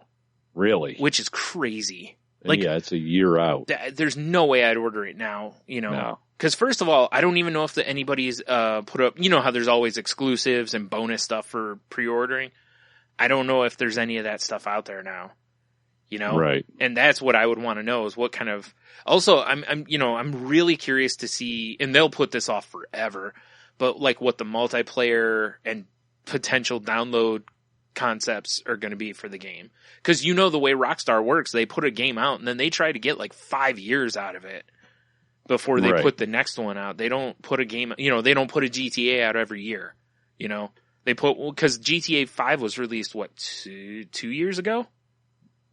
I think so. Something like that? Maybe. Yeah. Well, they just put out content. Exactly. And which I love. Right. And it's still going strong.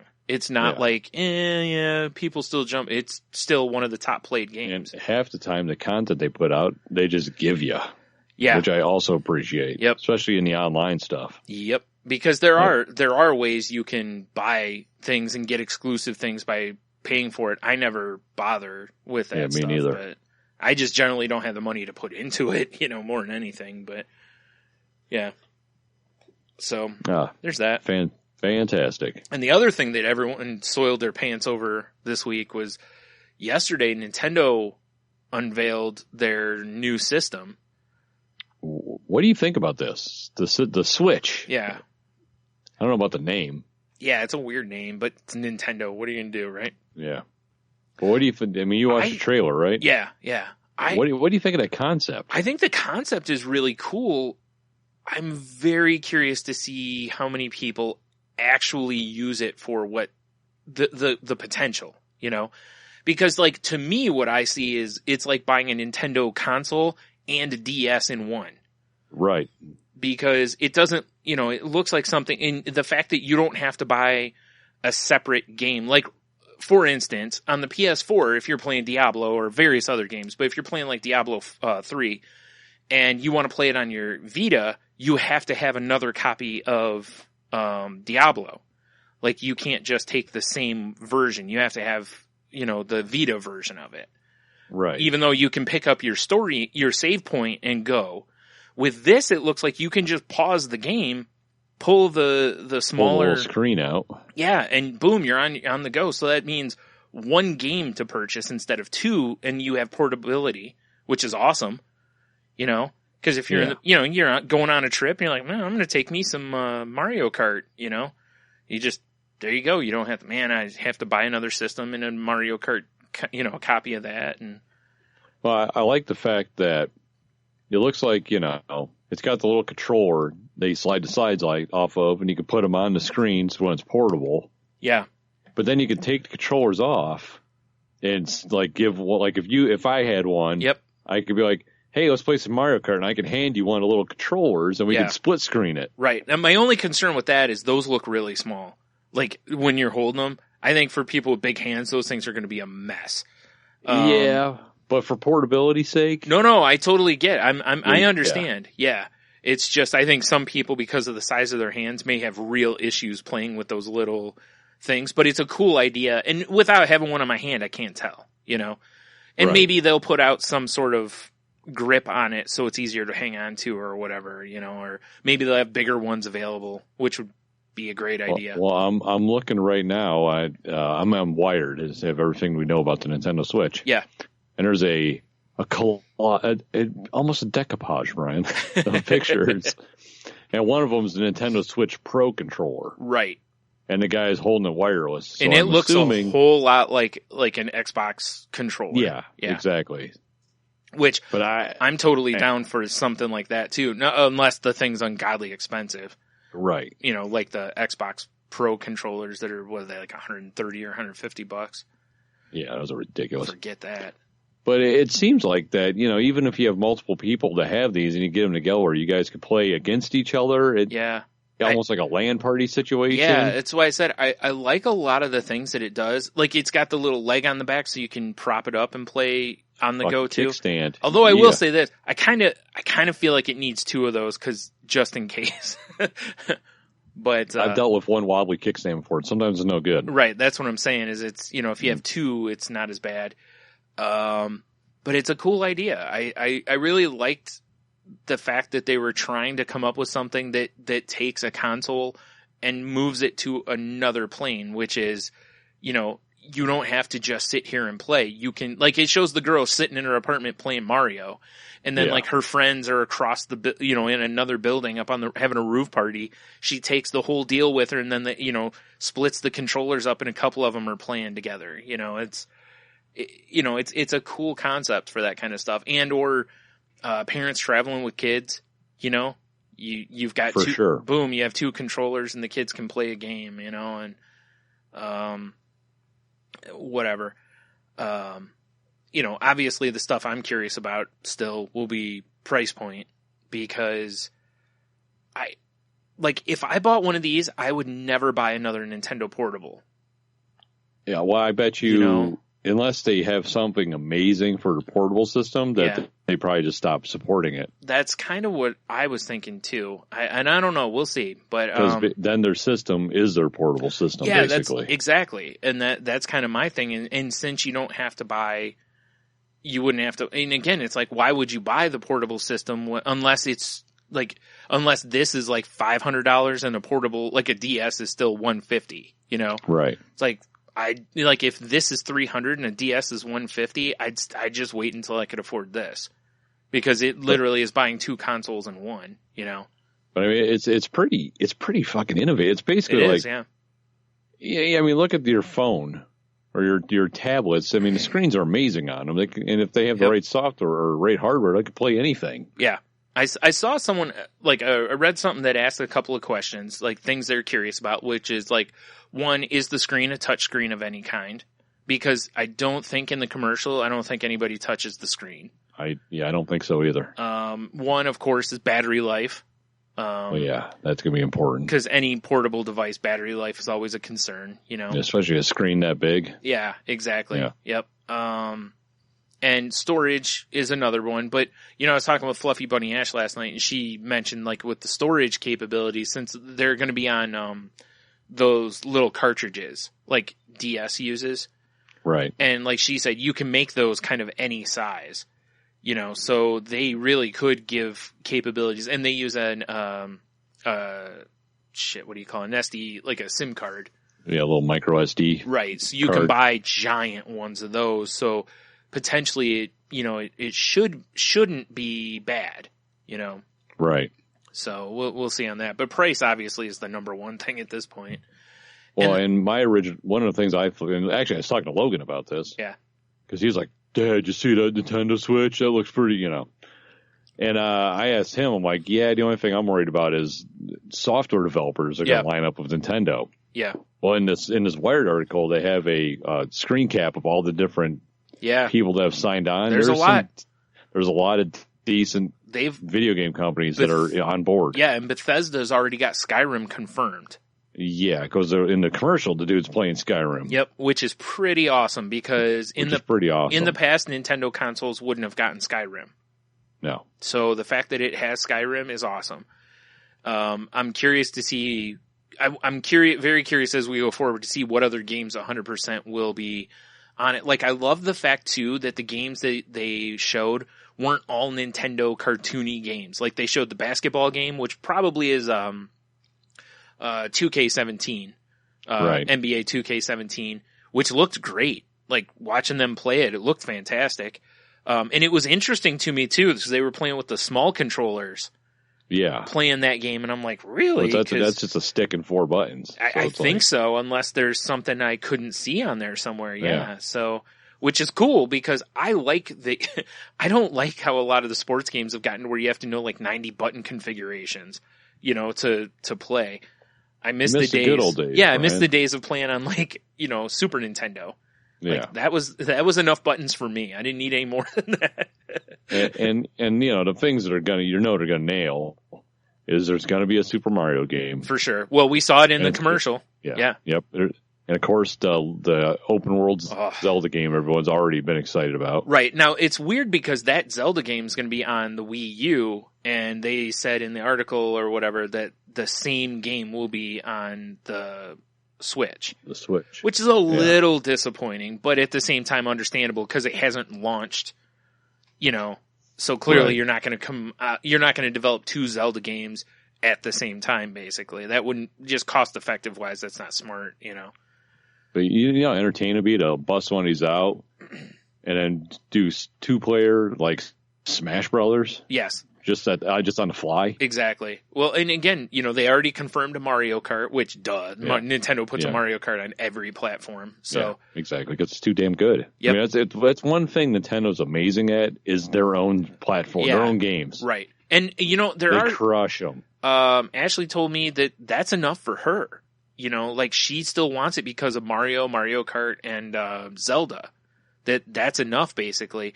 And cause she even mentioned, she's like, if Bethesda puts, Fallout 4 out for it, she's like, I will probably buy it and just play it all the time because she can take it everywhere with her, you know. Right. Yeah. And, you know, she even jokes, she's like, you know, we'll probably have to get more than one of those systems because I'm not going to let anyone else take it for a full day.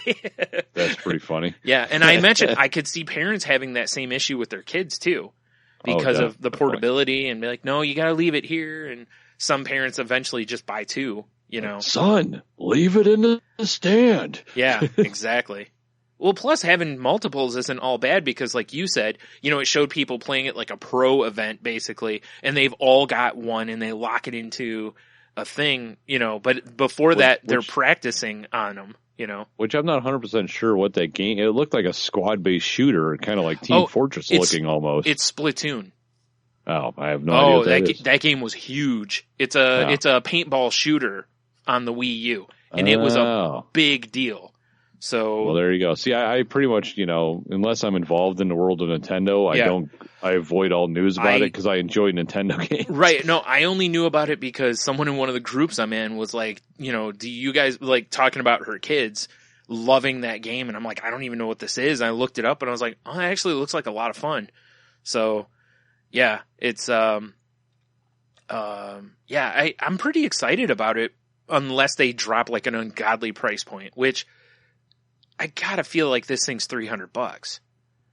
That's probably accurate. Even if they pushed it a little to $400, I think, especially, you know, because it launched and then usually the price will come down or whatever, you know, but because they're still going to be fighting with PlayStation 4 and Xbox One. Right. You know, so they can't get too far away from that price point because otherwise people will go, well, I'm just going to buy a PlayStation. You know, it's because it's $100 cheaper.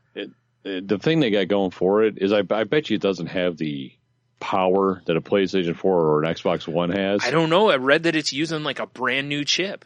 Like, oh, well, maybe. So then. maybe, yeah. I'll say because it's the one thing Nintendo always seems to, you know, excel at is innovation. Right. You know, it's very innovative. What's really interesting to me about this system versus like the Wii or even the Wii U, because the Wii U had that, you know, how the gamepad you could play separately or certain things. This is one that when I look at it, I go, that's something I'm really interested in. You know, the Wii, I was like, you know, like it was cool because it was different at the time, but it got old really fast for me. Right. You know, and looking at this, I can go, I don't travel a ton, but I could see where a lot of people would get a lot of use on, like they showed the guy on the train, you know, and like the article I read made a comment that that'll be a huge element to sales in Japan. Oh, for sure. Because people are on trains all the time over there. So, you know, they have long commutes. So why not take this? Now, the other thing I'm curious of is like Xbox and PlayStation both have the capabilities of like getting Netflix and streaming stuff. I didn't see anything about that. No, it was pretty much just focused on gameplay. Right. Like, so I'm curious to see if there'll be any sort of, TV components basically, or, you know, can you get Netflix on it? Can you get any sort of streaming, or is it game is it only? Like, why pick up Wi-Fi or, you know, cell signals even or whatever? Exactly. Yeah. So that's something I'm curious on too, but that wouldn't be a breaking point for me. Like if it didn't have that, I wouldn't be like, oh, because you're like, whatever, I'll just play games instead. Who cares? You know? Like if I want to watch it, I got a tablet. Right. Or I got a phone. You know, if I want to check my Twitter, I'll just pull my phone out of my pocket, you know. So, and they might be just going, hey, this is what this is. It's a game system. Yeah, which is fine. If you want, you know, if you want entertainment, sorry, the Switch isn't for you then. Yeah, right. If you want to play games on the go, that's what we're here for. Right. Yeah. But I'm with you. It's the first, like the Wii was cool. I enjoyed it. I think that was more because it was like hit at the perfect time for Logan too. Oh yeah. So him and I played a lot of like Wii baseball and shit like that. Yeah. The Wii U I wasn't interested in, with the exception is I've really wanted to play Mario Kart on it because it looked amazing. Bash Brothers. Or Smash Brothers. I don't know why I said Bash Brothers. Yeah, it wasn't enough for me to want to go out and buy a Wii U. Not at all. Yeah. But when I watched the trailer for the Switch, I was like, wow, I could see, depending on the price, of course. Yes. getting one of these. Me too. This looks pretty interesting. This to me puts Nintendo back in a, if you only have $300, you now have to make a decision. Right. Because right now, if you have $300, you're looking between PlayStation and Xbox One, most likely. Now, don't get me wrong. There's obviously going to be people that'll still look at a Wii U because of, whatever reasons. But there's not enough reason for me to choose that over a PlayStation or an Xbox. Yes. This gives portability, which is one thing neither of those offer, unless you buy expensive, you buy like things that allow you to take it places. But both systems are big enough that they're not portable as far as you couldn't just set it on your tray on a train like this thing, And if this has the capability to get some of those games like Skyrim or Fallout or, Call of Duty or anything in those veins, it's like, it makes it pretty attractive. Now it's like, well, okay. And you get the Nintendo games, yeah. Because of the three companies, Nintendo is the one that probably sells the most systems based on exclusive content. Oh, I would agree. Because the other ones are like, yeah, there's some games that somebody may, like, I have to have Halo, so I, or whatever, but. Right. Like, I love Halo. I love Drake's Fortune, or whatever those games Uncharted, are called. yeah. Uncharted, yeah. But it's not going to be the same as, dude, Mario and Link and Smash Brothers potentially and Mario Kart. It's like, these are games that are huge, Like, where else am I going to get Silent Snake kicking Link in the balls? It's true. So, where else am I going to Falcon Punch Princess Peach off the map? That sounds erotic. Right? That's like something you'd see on a fetish site or something. She loves getting Falcon punched. In the peach. Right in the peach. Wait a minute. So, oh, geez. Yeah. All right, well, we should move on because I didn't realize we've talked about this a long time. So. All right. Well, I am officially out of links, my friend. Okay, me too. Except for, this is the part where we talk about Dude Mountain real quick, or we could skip it this week because we're kind of running long. We can just do a real quick right. Dude Mountain. Let's do that then. I got it pulled up. So we, of course, obligatory Dude Mountain. Dude Mountain. Right. Top 3. This has been things have gotten a little nutty the last week, Brian. Oh, they have. They have. Top 3, you got, of course, Mr. Jackal from Inner City Geeks podcast. Now that's new number one placeholder. New number 1. Jared finally fell off the top. Not by much though. No, but still. Yeah. Mm-hmm. I mean, Jared's number 2. Yeah. His sharking, he must be on those. It's like, I got to lose a couple now. Right, yeah, sandbag a little bit. Yeah, sure. Sandbag, yeah, for sure. Mm-hmm. But then, Brian, coming up from the mid-level of Dude Mountain comes...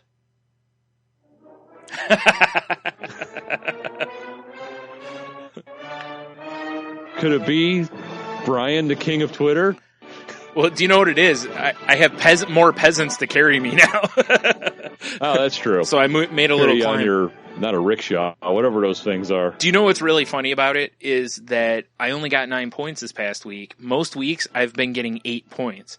So I didn't gain much, but I think everyone else pretty much had a brutal week, and that allowed me to move up. Bed. Yeah, that's what I mean. 7. Yeah. So I think it allowed me to move up not because I did so well, but because everyone else did so badly. That's fair. It's like the water receding and I look taller, Right. And then the bottom 3, we got the Canadian Beavers, tied of Coach Biggs, and I got some audio from those guys, not Coach Biggs, but the Canadian Beavers. Right. Excuse me. Tom Brady Glistens, a.k.a. Neil from Daft Pod, and Clint, the Vengeful One from Geek Dig. And he's also with Coach Biggs on Green Up. Yep. Always want to call it Geek Up. Close enough. All right. No. Yeah. All right, so let's see here. So I got some audio from those guys. I got to pull it up on my face page, my Twitter's, real quick. So they said they got a little Clamor teaser clip, and then they had They put this little clip together for all the American Tangent Bound Network friends. So we'll go with the clamor clip first. Okay. Let's see here. Oh, God. You think, oh, geez, it's taking forever to load, guys. I'm so sorry.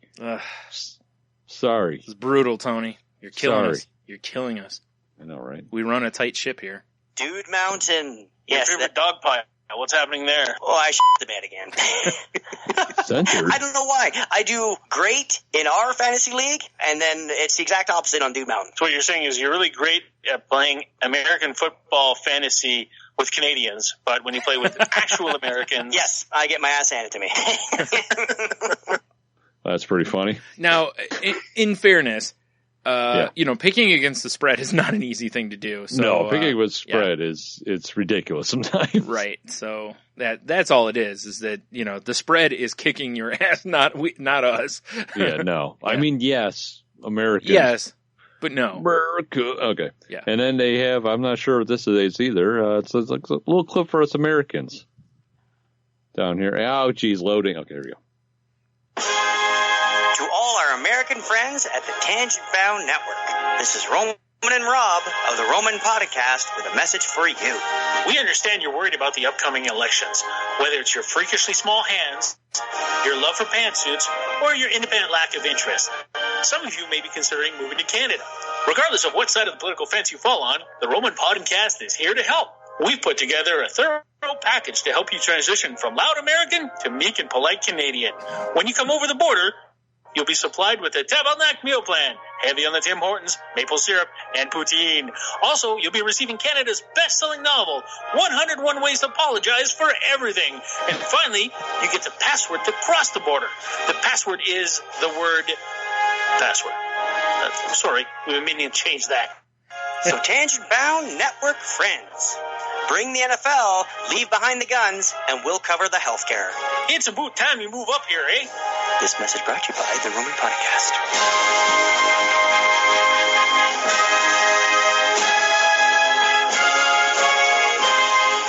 All right, we get it, the music.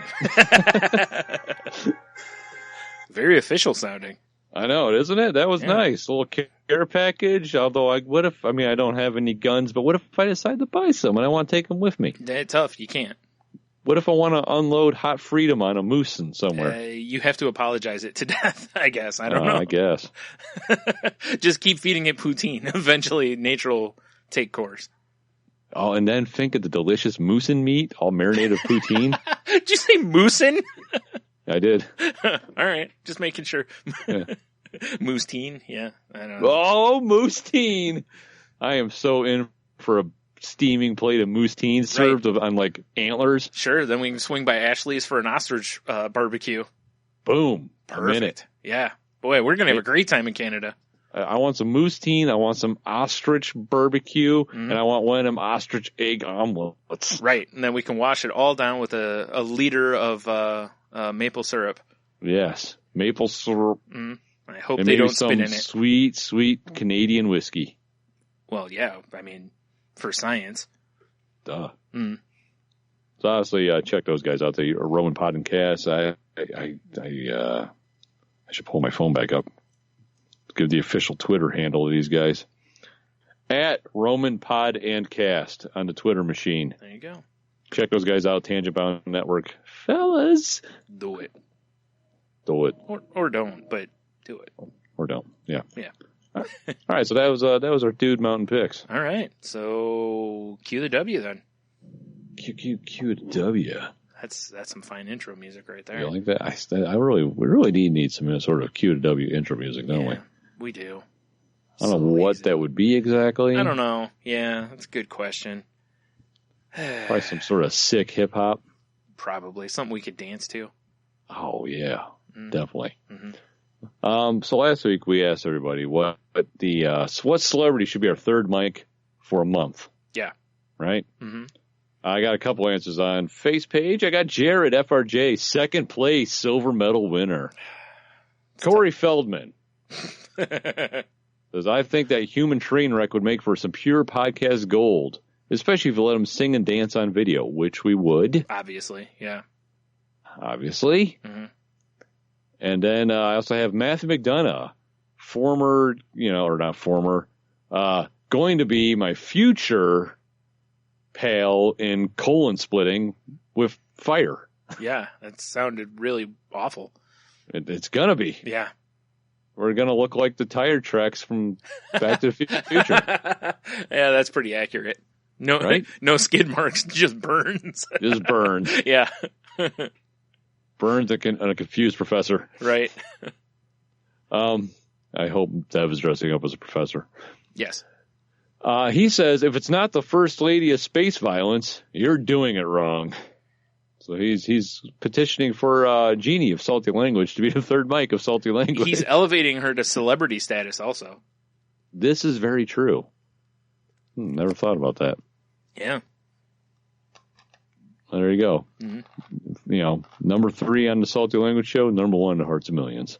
That's why she has all the T-shirts with her face on them. Exactly. Mm-hmm. That's all I got on the face page. All right. I have a couple over on the Twitters. One is from the owner of the fabulous Tom Brady Glistens team on Dude Mountain, Neil from Def Pod, and he said John Bon Jovi or him. Well, I don't think we can arrange John Bon Jovi, but we could probably get Neil. Yeah. Now here's what I'm thinking: we have Neil as John Bon Jovi. Nice. That's how we handle that. Then everybody's happy. John Bon Satrangelo. That doesn't quite roll off the tongue. No, it certainly doesn't. John Bon Glistens? It's better, I think. Yeah, I think so. I think it sounds more like, somebody who would have been popular in the 80s. Wait, I got a good one. Okay. What if John Bon Jovi dresses up as Jesus? Is he John Bon Jehovah? Oh, God. Or is that just God? Terrible, Tony. I'm super not religious. Terrible. Is Jesus Jehovah or is that just God? I don't know. I'm not. Neither do I. I'm not down with that stuff. All I said was this food is good enough for Jehovah, and you get stoned to death. Right. Nice call. All I know is Jay-Z's Hova, so I don't know. It's true. That's it. We get Jay-Z as John Bon Jovi. Yeah. Perfect. Nice. John Bon Hova. Yeah. John Bon Hova. Nice. Perfect. All right. And then our pal, Henno, my co-host over at the Crazy Life podcast, and he's on Gotham Lights and Moving the Needle. He said Carrot Top. Whoa. And apparently ESPN has an update for us. They sure do, Brian. Yep. Carrot Top would be interesting. I don't know if his prop stuff would work too well on a podcast. Yeah, it'd be fine. You know how much we love sight gags. I mean, this is true. Sight gags on the podcast we do adore. Yeah, so he's got a chance. I mean, it's the perfect time of year, it being October with those pumpkin-like delts. Yeah. I just have a feeling that neither of us would want him for a month. We could trade it on off. Like he'll be at your place for a week, then he'll be at my place for a week. How about just a remote location? That's okay. Fair enough. How about he broadcast from Henno's? There we go. Now we're talking. That'll teach him to suggest Carrot Top. He's got to live with him for a month. We only have to broadcast with him for 4 days during that time. Henno gets him the whole month. You know what, Brian? I accept these terms. All right. I knew we could come to an agreement. Yeah. Perfect. That's it. That's all I got. No emails? No emails. The kids kids are letting us down. Cheeto Bandito. I'm missing Cheeto Bandito. I know. Did he jump ship? Did someone steal him from us? Maybe someone stole him. Man, I hope. Ironically enough, Cheetos are the same tone as Carrot Top's skin. It's true. Maybe. It's all right. Weird. It's all right. Cheeto, we're making the heart shape with our hands. We miss you. It's true. So you ready for this week's Q2W? Yep. This is one that came to me today because I know exactly what I would do with this. Were you using a sink at the time? I was not. That was a couple days ago. Just checking. So the scenario is you're a Sith Lord. Okay. Okay? Yeah. what mundane thing do you use the Force for? Because as a Jedi, you couldn't do that. Right. They have to be a Sith Lord. Right. So you're talking like opening a jar or something like that? Well, like me was, I was driving down the road and I looked over and there was just this douche on his, texting away on his phone, riding his bike with no hands. And all I could think was force pushing his wheel sideways so you'd go flying. It's funny because I got a feeling that most people would probably use it for that kind of an aspect, like moving a car out of the way or something, throwing someone into a ditch, whatever, because it feels like it should have an element of evil to it, It should, yeah. Opening a jar is pretty fun. Yeah, right. Honey, I can't get these pickles. You just sitting in front of the TV watching the game. You just force it open. Yeah. I was just thinking that you're mad because you physically just cannot open the jar. And you're just like, you just undo it with the force. Or to, show how manly you are, you just, like it's a jar, like you said, she's like, honey, I can't open these pickles. And you're like, I got this. And you go to open it and it just won't open. So you just kind of turn away like you're using your shirt or something like that. But really you're using the force to open it. Top your robe on it. Yeah. Because you're always wearing your Sith robe. Obviously. It makes for easy wiping. It's true. Yeah. Plus, when you get near your fuck rocket, Oh, well, yeah, you just got to hike it up. Just throw it over the rock. I just love the idea of hiking up the Sith robes. Like, you're literally, like, just gathering them up, to get them. Because that's how you pee, too, You imagine a line of Sith at the right? It looks ridiculous. It's just asses. Yep, asses and tail legs. Right, because they got to pull the thing all the way up. You know what? Screw it. I'm going to go with the pickle jar just because I think the idea is hilarious that some, powerful Sith Lord has to use it to get into a jar of pickles or medicine or something like that. They just can't get into it without the force. Now, I'm going to flip the script on your pickle jar thing. Okay. What if the Sith Lord wants to feel like he's helpful and he uses the force to make sure his wife can't open it? Oh, see, that might actually be the more likely use for it. And then he's like, oh, I got this, you silly bitch. Right. Just twist it. Or, it'd be kind of fun. No problem. It'd be kind of fun, you're at the gym and someone's showing off and you just use the force to kind of make things heavier for them, basically. You just kind of push down on the weight as they're trying to push it up. Like, oh, big man, I thought you could lift that thing.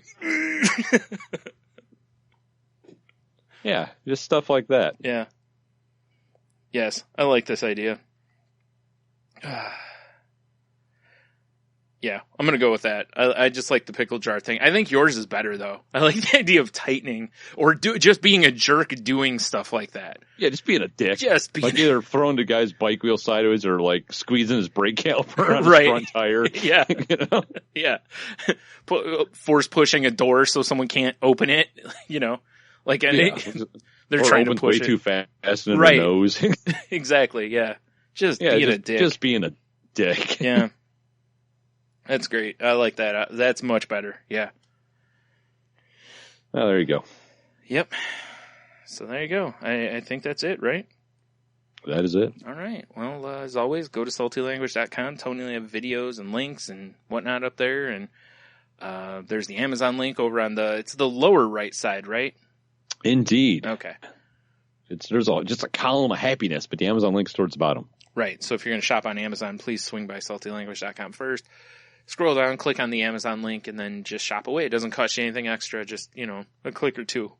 And saltylanguage.com should be your homepage anyway, so, I don't know what the problem is. Especially this week, because, one, there's going to be Amazon there. Yep. There's going to be all this delicious links to these trailers we're talking about. Yeah. There's going to be Ice JJ Fish. Exactly. Come on now, people. There's no reason not to go to saltylanguage.com. No. Also, you can check out the networks that we're part of, because there's links at the bottom of the page still for that. Yes, sir. Well, they're kind of on the right. They're underneath the Amazon link. Oh, okay. Well, sorry. The last time I looked, I think they were still on the bottom. Maybe I should look at the site more often. It's just too sensual. I just can't, It's true. The old Krieger, my penis can only get so erect. It's absolutely, yeah. Yeah. So yeah, click on or check those out. We're part of the Tangent Bound Network. We're on the Geek Life Radio podcast list, and we're also part of Danger! Watch your back! Danger! Entertainment. So definitely swing by those places and have a look-see. A rook-see, even. And all our social media links are on. Can't talk. Are there? But if you want to contact the show, usually the best way is on Twitter at salty_language. You can hit me up at Stunami, and I'll have one of my plebes respond to you maybe. You can hit me up at Monotony, and I might answer. Right. If you remember. Actually, if you @message me, I will answer. But if you just randomly tweet shit, I probably won't. Fair enough. You can also find us over on Instagram at Salty Language Pod. Salty Language Pod. We're also Salty Language Pod on YouTube. Yeah. Go ahead. And Salty_language on Snapchat. Mm-hmm. I'm at Ninjitsu on Snapchat. Or Tony has are the pictures still up? Yep. Okay. The snap codes are conveniently located on the saltylanguage.com. If you don't know how to use that, you pull up Snapchat, you put the code in your frame, you take a picture of it, and it goes, oh, here's a person for you to follow. Yep. It's pretty cool. Yeah. There's that. Or just, like I said, just hit us up and ask us for links or whatever. And I think that's it. I can't think of anything else to promote at the moment. I think that's a free podcast garbage at gmail.com. Shit. Definitely hit that Man, up. turkey, son. Yeah. And also, check out our pal, Matthew over at the Passersby podcast. Cause he's still taking donations for that, right? Yeah, he's over the $500 mark now. Just go stuff that money in there. Just stuff it all in there. Just think of all the children's that'll get to eat because of you. And the more that's given, the worse it's going to be for Tony. This is true. So again, even if you don't like children, you can just do it because you hate Tony. That's fine too. Think of all that lava sauce getting all up in his beard. It's going to be horrible. God, that's going to be brutal. You're going to have to wash that beard out. I need a fucking roll of paper towels because I know how I'm like a dainty eater. No, do you know what you need? My caveman appearance. You know how they have when people work in factories and they have to wear like the like a hairnet, but it's for their beard. Stuff. Yeah, you just need one of those because then you can just put your beard in it and it'll mostly just get on that thing.